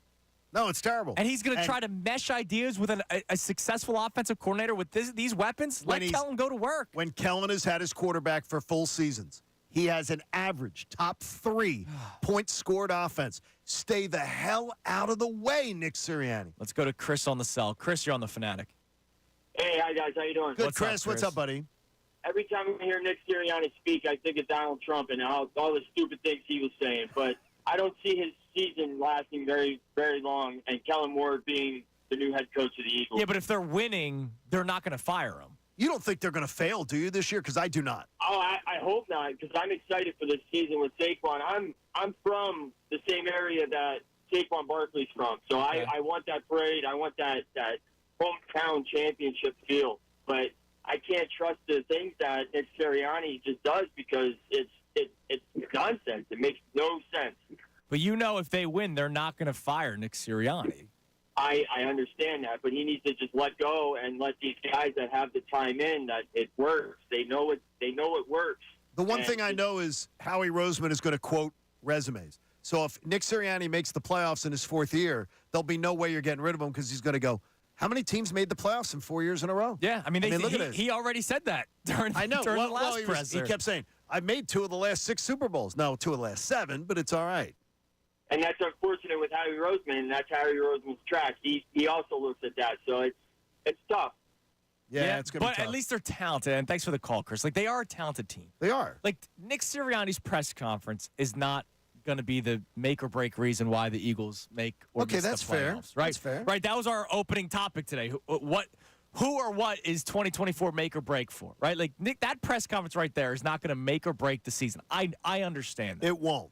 But it adds to levels of concern surrounding him as the head coach. I did not want him back.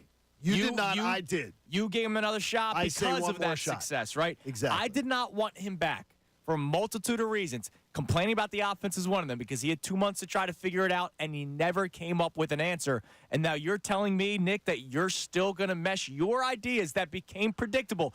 Not me and you complaining, John. No. Not Eagles fans screaming run the ball complaining. There was an anonymous source inside the Eagles locker room talking to Derek Gunn, who is as connected as anybody, saying that the offense has become too predictable. That was against the 49ers. It was the same freaking offense from then until the end of the season. And you expect me to go, yeah, Nick, you keep your same ideas. No. We had McLane on earlier today. McLane brought up when he had him on the podcast again, saying that, we're not going to really change our offense. We're just going to get better at what we already do. There are high-paid defensive coordinators that study film all summer. They're paid to figure out your offseason. offense. Right. And you told everybody that you're going to run the same one. And you're the number 1 team in the conference. everybody's shooting for you. So everybody is going to waste their time looking at you. And they didn't waste it. Boy, did they learn. They learned a lot. Well, my blood pressure will come down next segment because we're going to take a step aside from the Eagles content. Because joining us to start the 9 o'clock hour, a legend in Major League Baseball, one of the voices of my summer as a kid, right? Growing up watching SportsCenter every single day to see the news of the day. Tim Kurkjian will be joining the program coming your way next at 9 o'clock. So we'll get into some Phillies discussion with Tim Kurkjian. We'll get back to the Eagles' reaction to Nick Sirianni's press conference, all ahead in the 9 o'clock hour. It's Kincade and Salciunas, 97.5 The Fanatic.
this Tuesday morning. Kincade and Salciunas, we welcome you. Gotten to the Eagles a lot over the last hour since Nick Sirianni spoke to the media and basically exhausted all of us and raised our blood pressure. But I know a way to lower my blood pressure because the season hasn't started yet. Opening day begins on Thursday. Or Friday. Or Friday. For us, it seems like it might be Friday. Looks like Friday. We'll keep you posted on that because we have plans to get down and do some tailgating before the game. So it'd be nice to find that out soon. But we're going to go now to the Comcast Business Hotline and talk to a legend when it comes to the game of baseball. From ESPN, the great Tim Kurkjian. Timmy, how you doing today? Well, fellas, how are you? We're doing great. We're excited for another new season. Now, I just missed you. I was down in spring training a couple weeks ago, and I saw you on the other side of the concourse. So I know you were down there. And I would love to know, Tim, what has been the vibe or whatever you've picked up from this Phillies team going into 2024 following the disappointing finish in 2023? I was very, very impressed by the whole Philly operation in Florida. I love that clubhouse. I've told you guys this before. Schwarber, Harper, the rest of those guys bring a collegiate atmosphere to a major league clubhouse, which is unique these days. That team is really good. The Braves are better than them. The Dodgers are better than them. There's no other team in the National League better than the Phillies other than those two teams right now. And given how well they've done for the most part in the postseason, I think the Phillies are a very dangerous team opening up. And the crowds in spring training were ridiculous. They sold out every game. And the crowd at Citizen Bank is the best crowd in the major leagues now. So if you're a Phillies fan, you have to be thrilled where this team is right now, because I think it's really good. And when you look at, Trey Turner got off to such a bad start last year. Castellanos was not great at all last year. Those guys are going to be better. And I think this is a really, really good team, and I love the vibe from Clearwater. Tim, what is it about the culture that Rob Thompson creates that you feel would maybe be differentiating it from how some other guys go about their business as managers in the major leagues? Yeah, it is, John. It's the human element. He's almost as old as me. He's been around for a long time. He watched how Joe Torre handled a team that was going poorly. He saw how Joe Torre managed a team when it was going well. He has learned from some of the best people in the game, and that calming influence set by Rob Thompson the day he showed up as the manager still exists.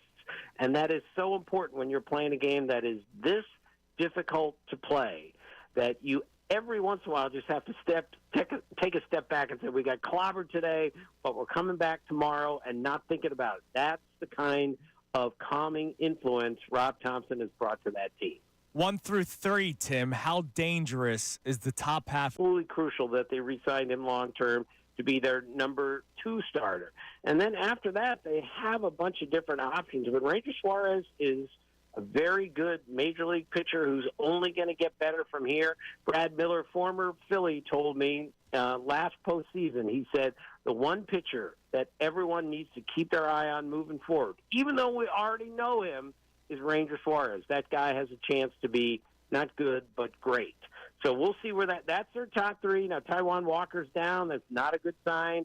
I wouldn't be shocked if they went and found another pitcher somewhere.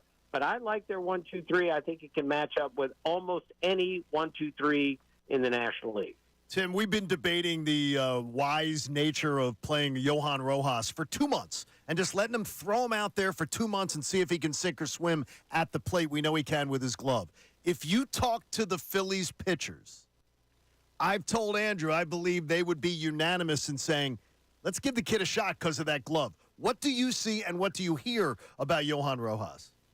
Well, he's a great defensive center fielder, and he can fly. And if I may, I covered the 88 Orioles that had the worst defensive outfield I've ever seen in my life. And the pitchers were literally afraid to throw the ball over the plate, knowing it's going to be put in play and not caught.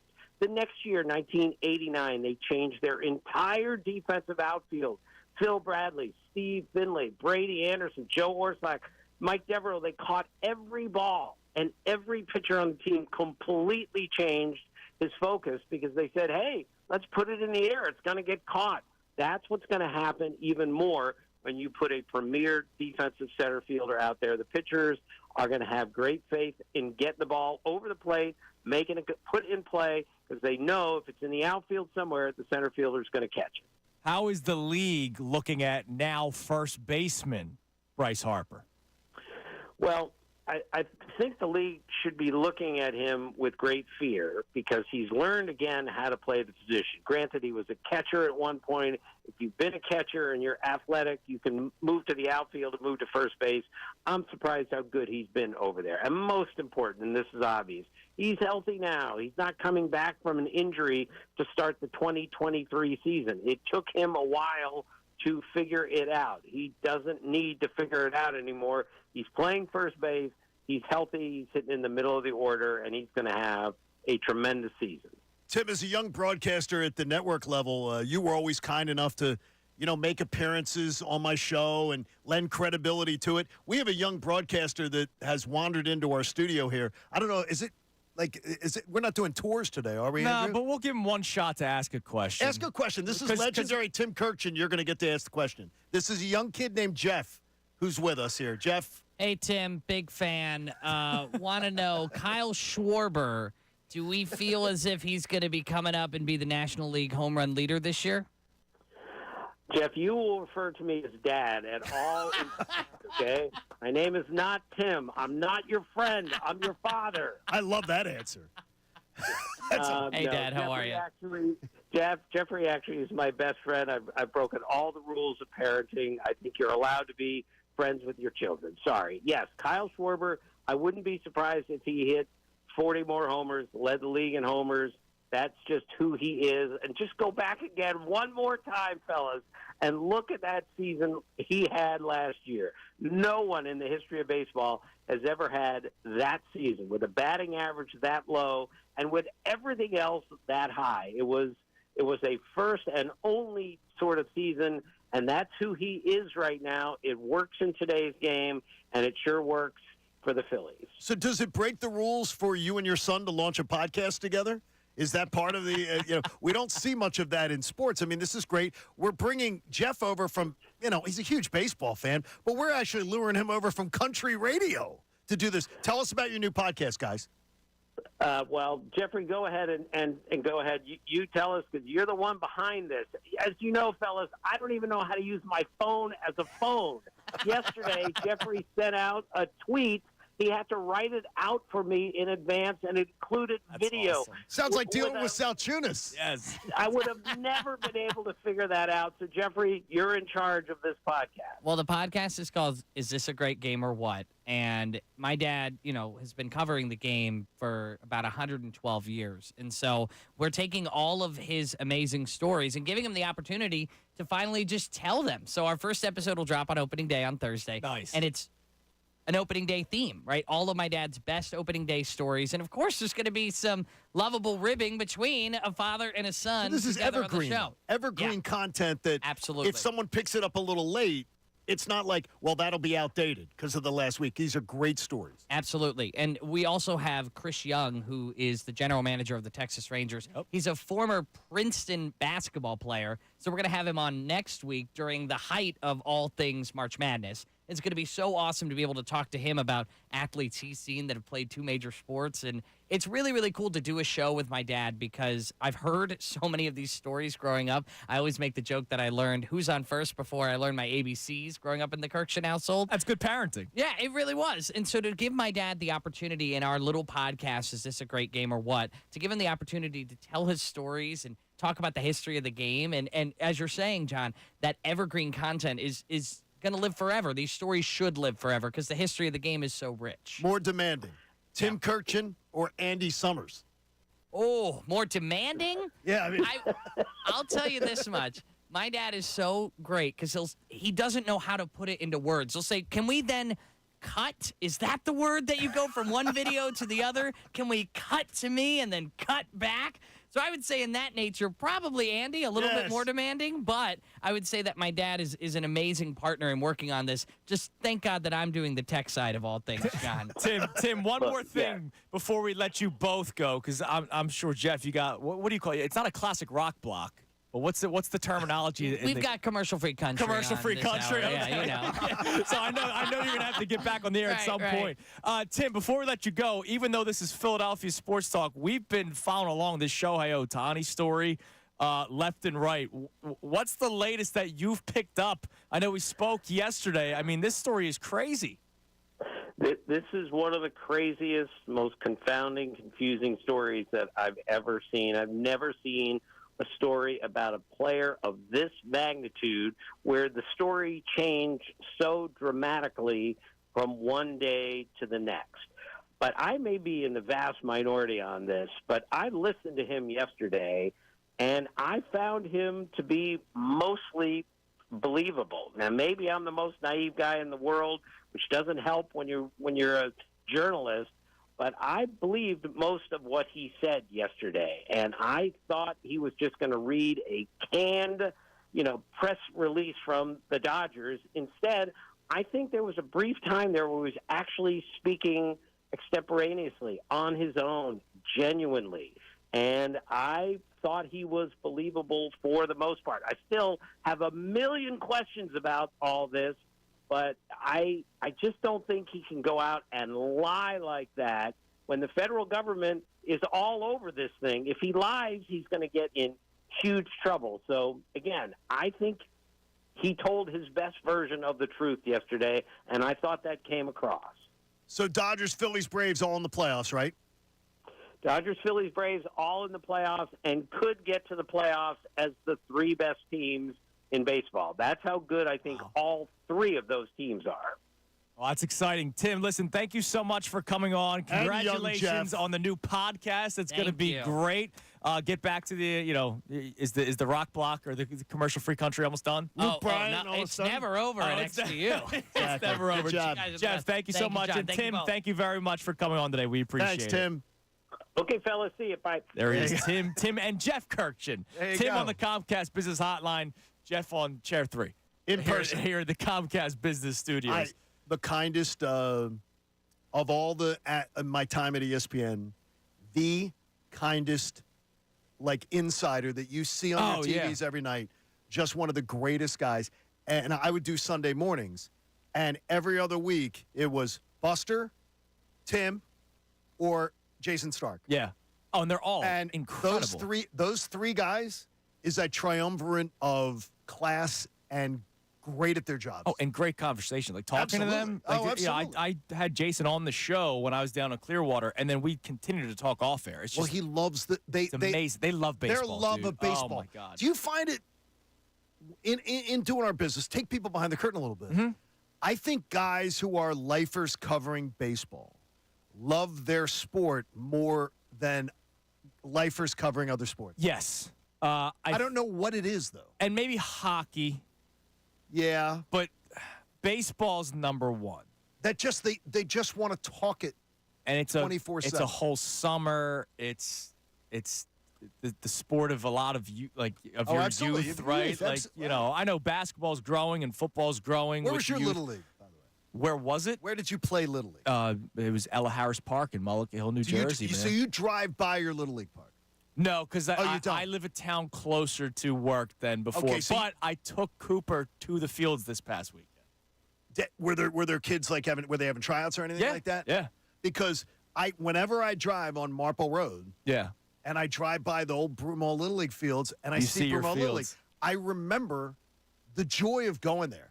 I remember getting to play on the big field for the first time. I remember the snack bar. I remember. Yeah, you remember all of it. Yep. And I wish that for you and Cooper. Oh, those moments of just the togetherness at a field. I remember how much fun that was with me, my friends, and growing up there. For sure. It was unbelievable. For sure. Now, speaking of Ohtani, and we got some NFL news that we'll get to soon. Ohtani's now not the latest story. You see what's coming out of Toronto? Yes. With Jonte Porter, who's, bench guy. I don't even know. I got to tell you, I don't even know his game. So I knew the name would be an NBA player. I would have been able to get that right. he is out of the lineup for Toronto, or was out of the lineup yesterday, because there's an investigation into irregularities on prop betting involving him. Okay. So there's 2 games from earlier this year where big money, like $20K, was placed on his under in points, rebounds. I'm sure one of them was a parlay for all we know. And he didn't play well in one game. In the other game, he left early because of what he claims to be an eye injury. And he was coming off the flu another time. And if you leave a game and the under hits, the under hits. I would tell you this, first of all. Having worked for pro sports teams, there could be an explanation for this. Could be. I'm not saying it is. Of somebody close to that team that knows, hey, he's battling the flu today, but we need him to play. We don't have enough bodies. So you might want to go the under on him. Or there is the, man, he's coming off an eye injury. He doesn't look good at the shoot around this morning. He's not feeling. There could be an explanation. Could be. I don't buy it. Or he's making the league minimum right now. And he's trying to cash in. I don't buy it. And I would just say, referencing back to that Ohtani story that Tim just mentioned, Tim Kurkjian, the most fair, credible, kind man in baseball, said, for the most part, I thought he was telling the truth. Right. That tells me all I need to hear. Yeah, because there's no way For the most part. There's no way he didn't know that $4.5 million was being taken from him. There's no way. Or more importantly, there's a way that the story could go away today. I can produce the bank records to show you where this guy was taking out $200,000 here, $300,000 here, $100,000 here, smaller by proportion for his money. For his money, you could produce the bank account where that man did the wire transfer to his account. Right. If you could show me that, I'd believe Ohtani's not guilty. When you show me that he $500,000 twice in 1 week was wired by Ohtani, to a gangster, I'm sorry, I do not believe his story. And I could absolutely believe that somebody feels, hey, you may get a stint in prison, but there'll be $10 million waiting for you on the back end, or $20 million waiting for you on the back end. You take the fall, and I could believe that. And I think when Tim Kurkjian says to you, for the most part, I believed what he was saying. That's all I need to hear. Yep. Even credible, really kind. Now, I don't think he was betting on baseball. I think he was transferring money over. Or football, or whatever it is. I think this Jonte Porter thing has legs. Where no, so do I. Somebody. He's making $411,000, I think. Something like that. Now, that's a nice paycheck, but it's not NBA quality. Not NBA quality, man. And all of a sudden, $20K's placed on his unders. All of a sudden, him. Who I knew he was an NBA player. I couldn't have told you he played for Toronto. And I couldn't, so I mean, he's not a name brand. So I bet you, when people start betting his over-under stuff, I bet you there are red flags. He averages 14 minutes a game this year. Wow, that's more than I would have guessed. But still, only 14. No, I got you, though. So, and all of a sudden, he's whatever. Man, all right. That's crazy. So we have some more news in the NFL. So we talked about the hip drop tackle being banned. And we talked about the challenges, which I think is ridiculous. Let's you don't like that one. Let's give a team a third challenge, even though they failed one of the two. And you guys are in favor of it. Yeah, I'm in favor. I can't believe it. I like it. Well, they made new kickoff rules. So the kickoff has already changed drastically. Oh, they've already They changed it drastically. And by the way, the power of the kickers nowadays, more often than not, it's going in the end zone or out of the end zone. Sometimes it's going past the end zone.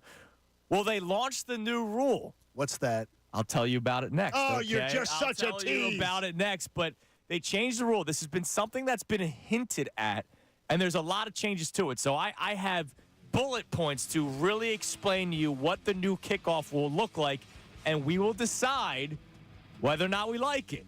People want to just ban the kickoff altogether at this point. Well, I mean, seriously. Is that the football moms want to do that? Did the moms have a meeting last night? No, not the injury factor. No, I ain't the said fact that there's not even a kickoff return anymore. So I'll tell you what the change in the rule is, and we'll react to it. Still to come, we got to react more to Nick Sirianni. We have the Kincade Salciunas Key 3 toward the end of the show. We got our crossover with Bob Cooney. It's already 9:20, dude. We still have a lot to get to. We do. Nick Sirianni talked so long about nothing. Well, he said enough for me to get upset that we still have a lot to catch up on. Good thing we have 3 more days this week to have content for. And it looks like opening day. I'm telling you, this weather looks like fun. Yeah, we'll see. It's Kincade and Salciunas. I'll tell you about the new kickoff rule in the NFL next, right here, 97.5 The Fanatic.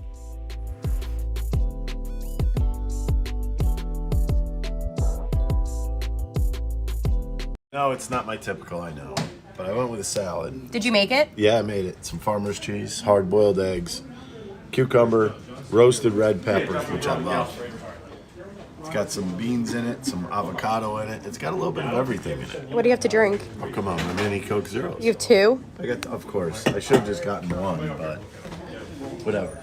I remember going to a Phillies playoff game. My dad took me, and they lost, and it was a real disappointing loss. So we're getting ready to leave, and my dad didn't drive, so of course we had to do a subway to a cab to a high-speed line to another cab, just crazy. But we go to the bathroom before we leave, and I'm a young kid. I'm like not even 10 or something like that. There's this drunk guy in the stall next to me, and my dad's standing next to me. So, I'm kind of embarrassed to be in the bathroom with my dad in the first place.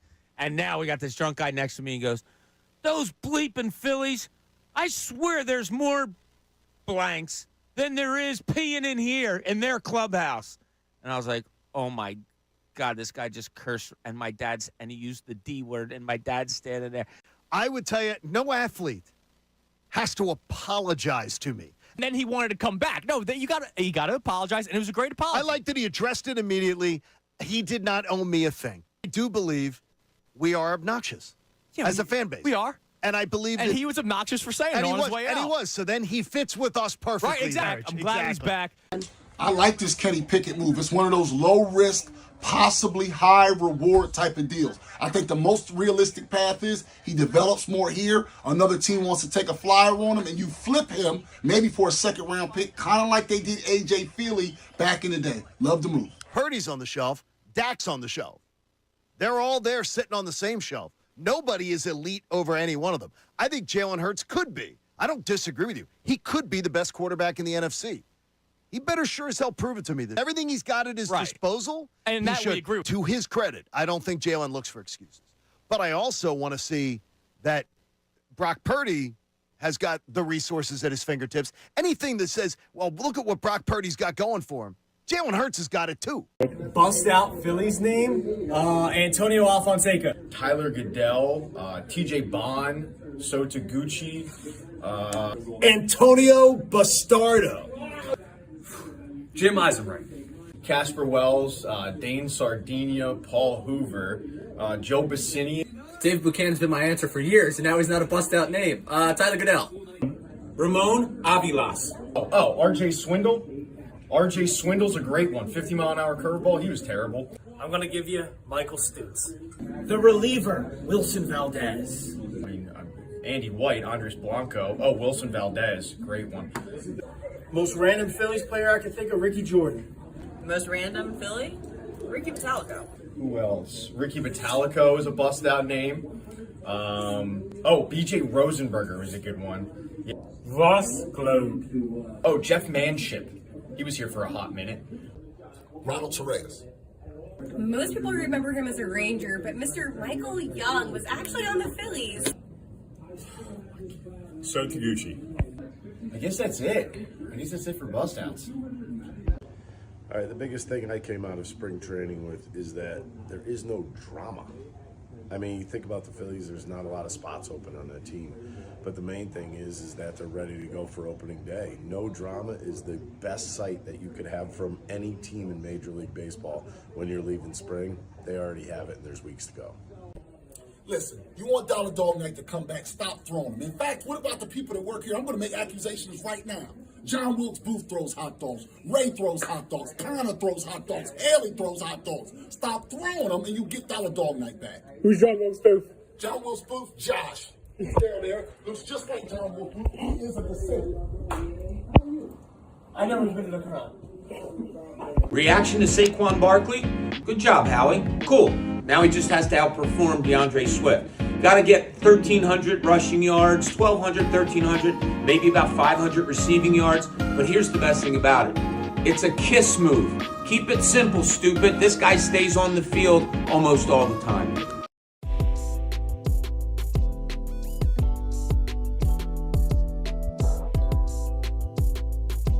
No, it's not my typical, I know. But I went with a salad. Did you make it? Yeah, I made it. Some farmer's cheese, hard-boiled eggs, cucumber, roasted red peppers, which I love. It's got some beans in it, some avocado in it. It's got a little bit of everything in it. What do you have to drink? Oh, come on, my mini Coke Zeros. You have two? I got, of course. I should have just gotten one, but whatever. I remember going to a Phillies playoff game. My dad took me, and they lost, and it was a real disappointing loss. So we're getting ready to leave, and my dad didn't drive, so of course we had to do a subway to a cab to a high-speed line to another cab, just crazy. But we go to the bathroom before we leave, and I'm a young kid. I'm like not even 10 or something like that. There's this drunk guy in the stall next to me, and my dad's standing next to me. So, I'm kind of embarrassed to be in the bathroom with my dad in the first place. And now we got this drunk guy next to me and goes, "Those bleeping Phillies, I swear there's more blanks than there is peeing in here in their clubhouse." And I was like, oh my God, this guy just cursed, and he used the D word, and my dad's standing there. I would tell you, no athlete has to apologize to me. And then he wanted to come back. No, you got to apologize, and it was a great apology. I like that he addressed it immediately. He did not owe me a thing. I do believe we are obnoxious as a fan base. We are. And I believe and that he was obnoxious for saying it on his way out. And he was. So then he fits with us perfectly. Right, exactly. I'm glad he's back.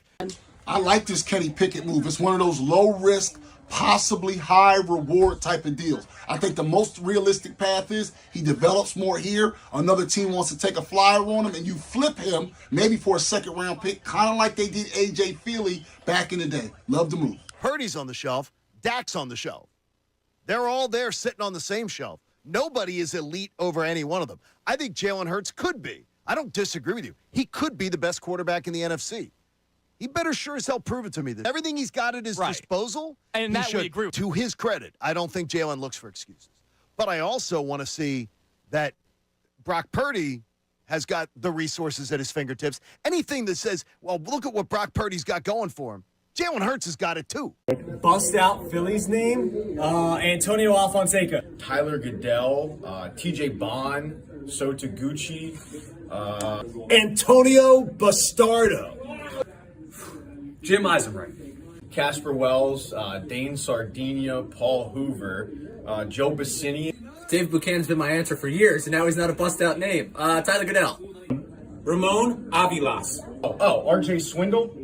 R.J. Swindle's a great one. 50-mile-an-hour curveball. He was terrible. I'm going to give you Michael Stutz. The reliever, Wilson Valdez. Andy White, Andres Blanco. Oh, Wilson Valdez. Great one. Most random Phillies player I can think of, Ricky Jordan. Most random Philly? Ricky Metallico. Who else? Ricky Metallico is a bust-out name. B.J. Rosenberger is a good one. Yeah. Ross Globe. Oh, Jeff Manship. He was here for a hot minute. Ronald Torres. Most people remember him as a Ranger, but Mr. Michael Young was actually on the Phillies. So Taguchi. I guess that's it. I guess that's it for bust-outs. All right, the biggest thing I came out of spring training with is that there is no drama. I mean, you think about the Phillies, there's not a lot of spots open on that team. But the main thing is that they're ready to go for opening day. No drama is the best sight that you could have from any team in Major League Baseball when you're leaving spring. They already have it, and there's weeks to go. Listen, you want Dollar Dog Night to come back, stop throwing them. In fact, what about the people that work here? I'm going to make accusations. Salciunas on this Tuesday morning, a busy Tuesday morning, man. We've had Jeff McLane on. We had the Nick Sirianni press conference. We just had Tim Kurkjian on. We're reacting to more betting scandals, this time in the NBA. We've talked make or break years I still haven't gotten to there was a fan that I offended about the Phillies. Like, I still haven't even gotten to this You kind of offended stuff. somebody already? Yeah. There was a guy that said I couldn't help myself with the core question about if the Phillies take another step back. You didn't say that they're going to. No, I just asked a question. He got offended. Now, I will say I appreciated his bio. Oh, okay. His bio on Twitter said Negadelphia should have gone away post-Super Bowl, and he's a weed enthusiast. So, like, so you two have some we things could in hang out. We could be boys. But You could be. But the fact that I asked a question that didn't lead to, hey, the Phillies will win the World Series, show over. I asked a question, hey, if they take another step back, do you stick with the core? And that didn't mean Harper or Turner. I meant Schwarber, Real Muto, Castellanos. What's his name? Because I could tell him beyond exception that I believe Andrew, Ray Dunn. Greg. Okay, Greg. I promise you, if you hung out with Andrew and Ray Dunn, you would feel better about the Phillies' chances than anyone at this station. Yeah. Like you would feel more upbeat for the season. Whoa. He's just asking a question. Connor, you are the host of the Locked On Phillies podcast, but in that role, I am very impressed with you. Yeah, you're a journalist in that role, dude. But you sometimes bring up issues of concern. Yeah, but and as things soon like as the that. season starts, I'm going to be all 162-0. Let's get it. Okay, so the new NFL kickoff. Yeah, I can't wait. I didn't look it up just because of this. It's been passed. Okay. All right, so let me. I'll try to go through this slowly because it's a drastic change. It's a drastic change. So the kicking team, the 10 players other than the kicker, the other 10 players on the field, cannot move until the ball hits the ground or a player in the landing zone catches it. So you know how when the kicker goes to kick it, everybody starts storming downfield? Starts storming. You're not allowed to move until the ball's caught. Now, you're not lining up in the same spot.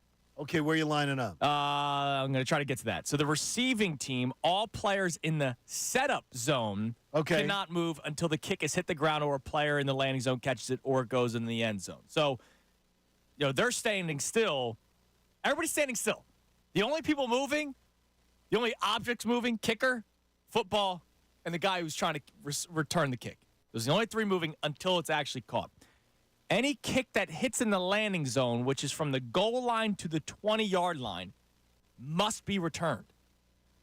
So if it lands, you got to pick it up and start moving. There's no fair catches. I got to tell you, I'm thinking I'm liking this. Because remember, they added the team started doing a fair catch. They would catch it on the 2-yard line, and it would go to the 25. Not that anymore. was the new touchback line. If a kicker is able to get it in between the goal line and the 20, they have to return the kick. I love it. I actually love this rule. Any kick that hits before the landing zone, so it lands at the 21-yard line, touchback to the 40, as if it went out of bounds. So now, that lands before there. So wait a minute. Now, kicker, that's never going to happen because the kickers aren't that bad. But wait a minute, though. I have a question. Any onside kick then? It's back to the normal rule. Okay. But you can't do I guess you can't do the surprise onside kick. You have to declare. You have to declare.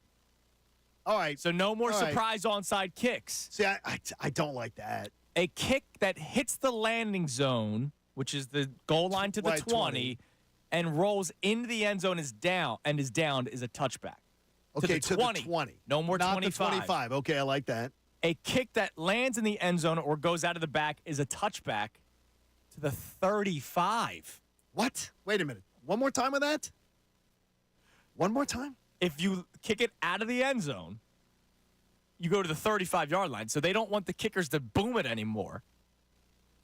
Okay, I would promise you right now, Nick Sirianni will not know these rules on opening day. I mean, because honestly, that's a lot. There are a lot of different little moving parts there to take in. It actually takes away a little bit of Elliott and Tucker and some of the great kickers in the game who just don't have kicks returned. Right. If they boom it too much. So I'm looking at a video. So this follows the XFL. So this was the XFL style of kickoffs. So I just Shefty posted a video of this is how it will look. So the kicking team, the kicker lines up same spot. What is it? The 20 or whatever. But the gunners, even though you can't use that term anymore because they don't go until the ball is caught, you line up on the 35 of opposite territory. So, like, the kicker. Okay, this is really so convoluted. It's a lot. It's so much. It's going to look so different. So they only have the 35 on the opposite side of the field of the kicker. So the 35-yard line, right, closer to the return man. So they're on the 35. The blockers are on the 30. So it's just a 5-yard gap between the two. So basically, the kickoff is from the same spot. Same spot. There's a wall of players from either team that are standing still facing each other. 35 and 30. Yep. Yard lines. And then the ball has to land inside the 20-yard line and the goal line, or else there's touchbacks. Or it's a touchback. Here's the thing that I don't like about this. First of all, you tell me that there isn't going to be a ton of offside calls. There might be a bunch on kickoffs, where you moved before the guy caught the ball. You flinched before. I mean, this could be an absolute mess. And I promise you that there will be coaches who won't understand every nuance of this rule. Now, let me ask you this question. I'll ask both of you. Who has more success from this? Let's say it's always, forget the touchbacks, forget the 35-yard line, touchback. The guy catches it between the goal line and the 20. Is it easier for the return man to find a hole that quick? Because now, like, you're not seeing a hole happen. It's boom, you catch the ball, you got to look down, there's people in your face. Or is it easier for the defense, the team kicking off? I think it's easier for the return man. I totally agree. The player in motion first is normally the one that has the advantage. I think this is a big advantage. So is this another way to get more offense? Now, the reason why the guys are lined up on the 35 defending the kick, it's because they don't want people having a full head of steam. These are professional athletes running 1 million miles an hour, 250 pounds of pure muscle. That's the health aspect of it for the return man. I'm just thinking of all the different strategies. Well, you can now have play designs. Yes. Right, like you now know when you're returning the kick, you now know which way you're going. Do the players have to be well, you probably don't even know this. The players have to be evenly separated on both sides of the ball? I imagine, Because if your kicker kicked it to one side, could you load up one guy? Yeah, I imagine. Show that. They could potentially overload. You could overload and have your kicker kick to one side of the field. You could. And have an overload. Now, you run the risk of there's so many nuances to this that I'm fascinated by. So I'm absolutely this has really got me excited. I know there's somebody out there who's been watching football for like 70 years whose head is exploding about I hate this stuff. This proposal is for 1 year only. So it's been passed, but it's only for 1 year, and then they have the chance to revisit it. So they will have a chance to change that again if it doesn't work out. All right, so I'm trying to do this on the fly. So Jeff Darlington, who does a great job covering the NFL for ESPN, he posted like a video with the cartoons. Because the cartoons make it easier for us to follow along. And they do. So in this case, it looks like they're going to have their own adaptation to the rule. Like it might not just be exactly what the XFL does. So they have the kicker on the 35-yard line, kicking toward, obviously, the other end zone. The kicking team lined up on the 40, and then the receiving team on the 35. So still the 5-yard gap, but instead of the 30 and 35, it's the 40 and 35. And then same thing, target zone is goal line to the 20. Both teams are not allowed to move until the ball is received. Which, like we've been saying, that might be a huge advantage for the returning team. I would imagine. I'm fascinated by this. 6 on one side, 4 on the other. 6 on one side, 4 on the other. Okay. So you can't load up, like 10 on one and 1 on the other. It's 6 on one side, 4 on the other. And if it goes into the end zone, you go to the 35-yard line. 35. 35. This is unreal. This is unreal. You ready for me to call my shot here? You're going to see more punters taking kickoffs this year. Go on. Kickers are always trying to kick it out of the back of the end zone. Yeah, but punters have experience trying to down the ball inside a certain zone. Holding the punting, not kicking off a tee. I think you have to kick off a tee. I think the spin, too, is something that's important that I think you might see more punters doing. They can do that differently, dropping the football as opposed to this is kicking off a tee. I understand. I'm saying that the thought process for punters is to down the ball inside a certain zone, and kickers don't do that.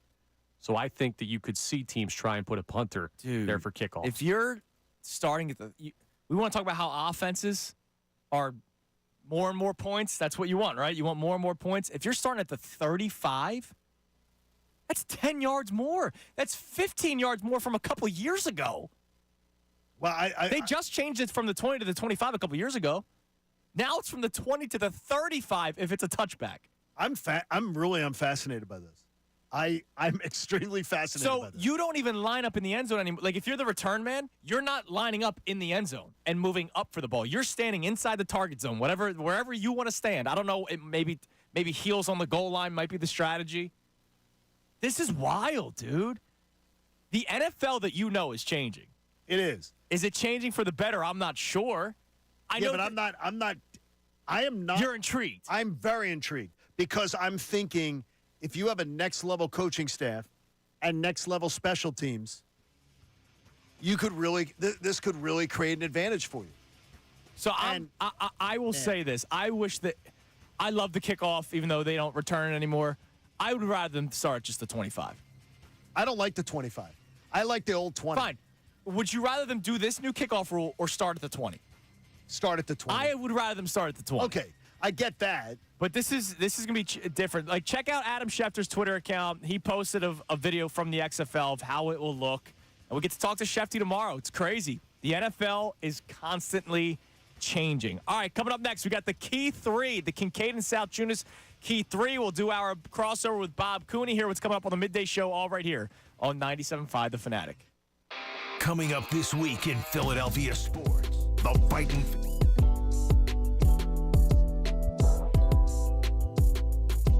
No, it's not my typical, I know. But I went with a salad. Did you make it? Yeah, I made it. Some farmer's cheese, hard-boiled eggs, cucumber, roasted red peppers, which I love. It's got some beans in it, some avocado in it. It's got a little bit of everything in it. What do you have to drink? Oh, come on. I didn't eat Coke Zeros. You have two? Of course. I should have just gotten one, but whatever. I remember going to a Phillies playoff game. My dad took me, and they lost, and it was a real, real disappointing loss. So we're getting ready to leave, and my dad didn't drive, so, of course, we had to do a subway to a cab to a high-speed line to another cab, just crazy. But we go to the bathroom before we leave, and I'm a young kid. I'm, like, not even 10 or something like that. There's this drunk guy in the stall next to me, and my dad's standing next to me. So, I'm kind of embarrassed to be in the bathroom with my dad in the first place. And now we got this drunk guy next to me and goes, "Those bleeping Phillies, I swear there's more blanks than there is peeing in here in their clubhouse." And I was like, oh, my God, this guy just cursed. And he used the D word, and my dad's standing there. I would tell you, no athlete has to apologize to me. And then he wanted to come back. No, he got to apologize, and it was a great apology. I like that he addressed it immediately.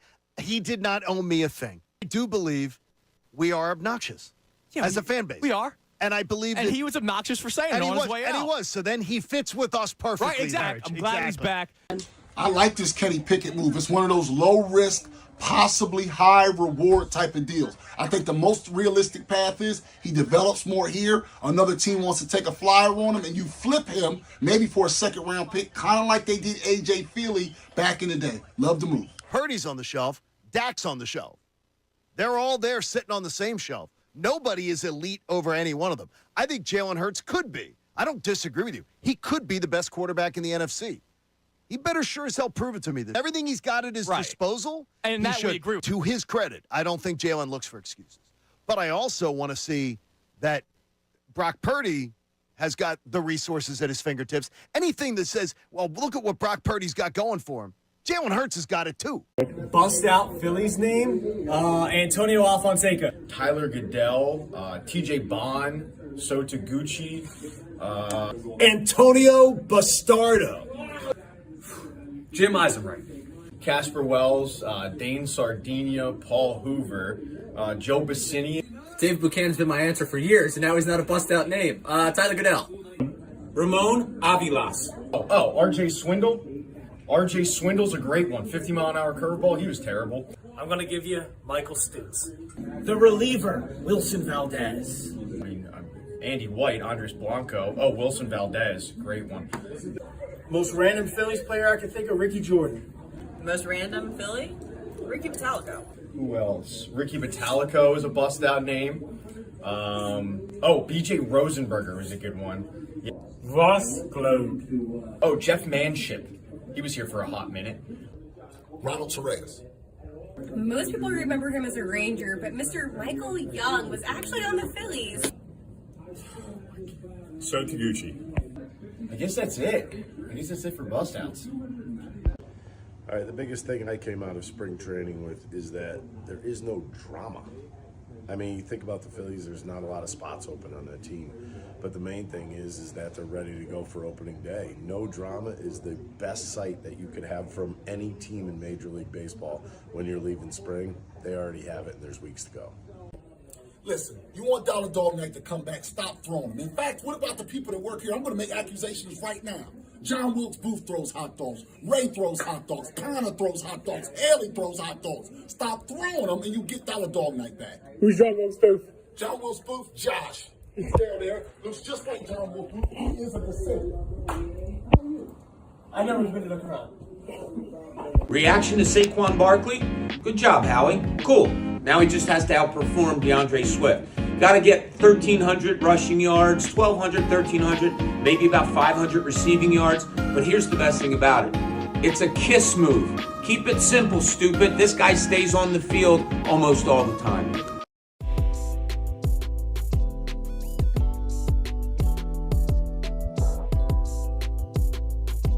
No, it's not my typical, I know. But I went with a salad. Did you make it? Yeah, I made it. Some farmer's cheese, hard-boiled eggs, cucumber, roasted red peppers, which I love. It's got some beans in it, some avocado in it. It's got a little bit of everything in it. What do you have to drink? Oh, come on, my mini Coke Zeros. You have two? I got, of course. I should have just gotten one, but whatever. I remember going to a Phillies playoff game. My dad took me, and they lost, and it was a real disappointing loss. So we're getting ready to leave, and my dad didn't drive, so of course we had to do a subway to a cab to a... Kincade and Salciunas. Coming up at 10 o'clock, the start of the midday show with our man Bob Cooney, produced by the great Ray Dunn.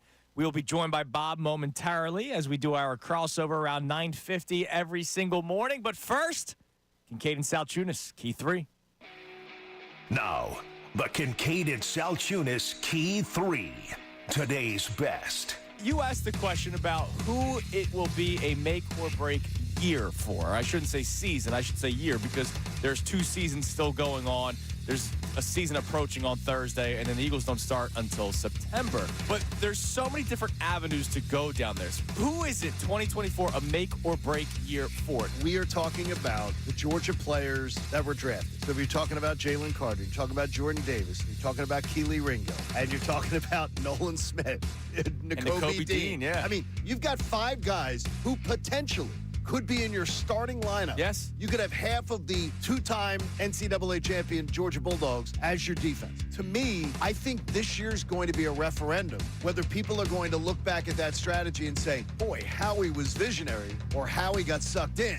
Joining us right now on the Comcast Business Hotline from the Inquirer, Inquirer.com, does a tremendous job covering the Eagles on a daily basis, and he is down in Orlando for the owners' meetings. That, of course, Jeff McLane. Jeff, James Bradbury. We're still waiting to see, is he actually a part of their plans or not? Bradbury, I mean, Howie kind of keeps, sticking up for Bradbury, saying, this guy can bounce back, et cetera. But I'm not 100% buying it. I feel like there's another move here at cornerback. There's another move coming, and it's going to be primarily at cornerback. I think it's about time that you see Howie making a trade, or whether they invest a draft pick, early draft pick in the position. They haven't done much to the position. I just can't see, based upon what happened last year, that they're going into the season with Darius Slay, James Bradbury as their starting outside cornerbacks. maybe that's what ends up happening. But knowing Howie, I just don't think I entirely buy that. Here's head coach Nick Sirianni. I don't even think we know that yet, and there's a lot of concepts that are very similar, but I hired Kellen to do a job, and we'll mesh things together. Just like I said right from the beginning, we'll have some good things that we've done here in the past. He's going to bring some new elements to it, but to say 27% is going to be this, there's a lot of similarities within it too. And so, but again, Kellen's just doing a good job of leading the offense, and they're really excited about that.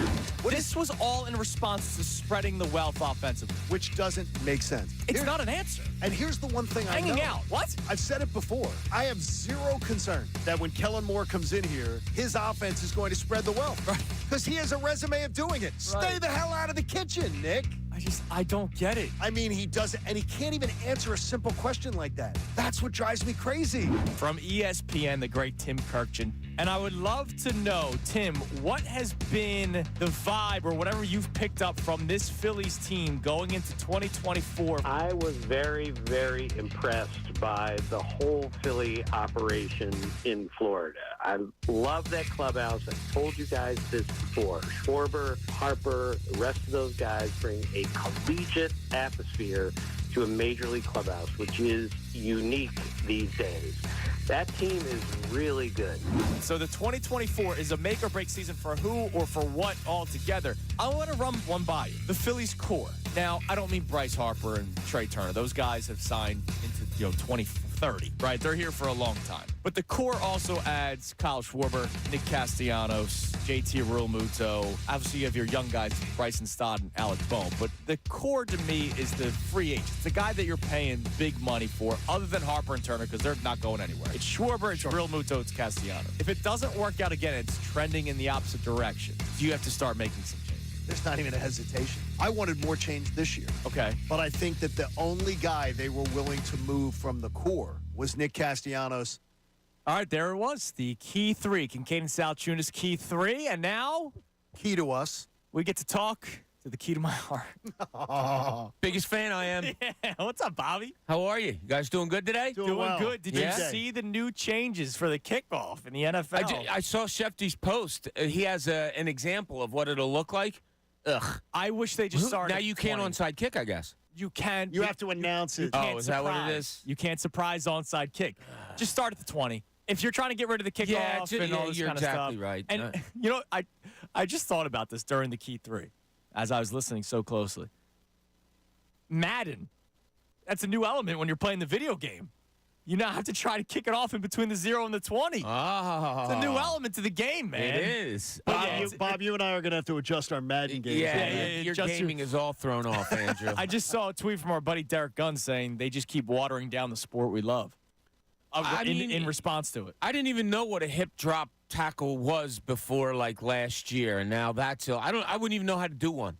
So that's weird. Well, why don't you do it, Connor? You come in here right now. Let Bob hip drop tackle Bob you. Chance. I feel like it's natural to try to do. If you're a 150-pound corner trying to tackle a 210-pound tight end, what are you going to do? 260-pound tight end. Right, you're not. You're just going to wrap up and you're just holding on for dear life and then trying hope to get somebody them down else any comes way down. you No, can. you're going to use your body. And if someone else comes in, are they leading with their helmet? Are they like? It just is a really strange. I'm glad that they're doing it for safety. Sure, safety's great, but at what point are you getting to flag football? Or are you still playing tackle football? Right. So I don't know. I don't like the looks of it, but change is different. And I know we don't always love change, but sometimes it has to happen. Yeah, right? but sometimes it's going to happen in the future, and you still don't even know what it is. Yeah. Sometimes we change up shows. Yeah, that's true. Yeah. Sometimes more changes coming, but nobody will tell us if it is or not. So what's coming up today? You have to tell us. All right, so today we have Tom McCarthy's going to join us at 11. Love him. Obviously getting ready for Philly season, but he just came back from Omaha, Nebraska, where he called a bunch of NCAA basketball. Dude, he's also. great at He's college. awesome. Phenomenal. He's great. Yeah, so we'll have him. And then at 1 o'clock, Jimmy Lonham's going to join us. Coach. The coach to talk about what happened with the Sixers last night, where they're moving forward, all of those things. And a lot of fun stuff in between. Well, we'll be listening. I listen on my drive home every single day. We're big fans, Bob. I don't know. Of I'm Andrew's biggest fan. How's the traffic been for you leaving here? Today? Oh, leaving? Leaving's been fine. Oh. I have to pick my son up a couple days a week at 3 o'clock in Cherry Hill. I'm there in plenty of time. I'm No saying work time. compared to what it was. compared to what it was, it's about the same going home. Coming in is drastically different. Oh, yeah. Yeah. Definitely. All right, Bob. But I'm going to make it. We'll be listening. I know you will. Coming up at 10 o'clock. Hey, support life-saving cancer research. Join us and our generous partner, David Auto Group, and make a donation to the American Association for Cancer Research. You can do it today at 975thefanatic.com/AACR because, as I'm a living proof, cancer research saves lives. It was another fun day of Kincade and Busy Salciunas. day. Busy day. We'll be back at it tomorrow. Shefty on a Wednesday. At 8. And Jeff Francoeur from Fox Sports at 9. Talking Phil's Braves because Yes. opening day is hopefully on Thursday. If not, it'll be Friday. Whichever day it is, we can't wait for it. We're all Everybody over have a it. great rest of your Tuesday. We'll be back here tomorrow. Bob Cooney in the Midday Show coming your way next.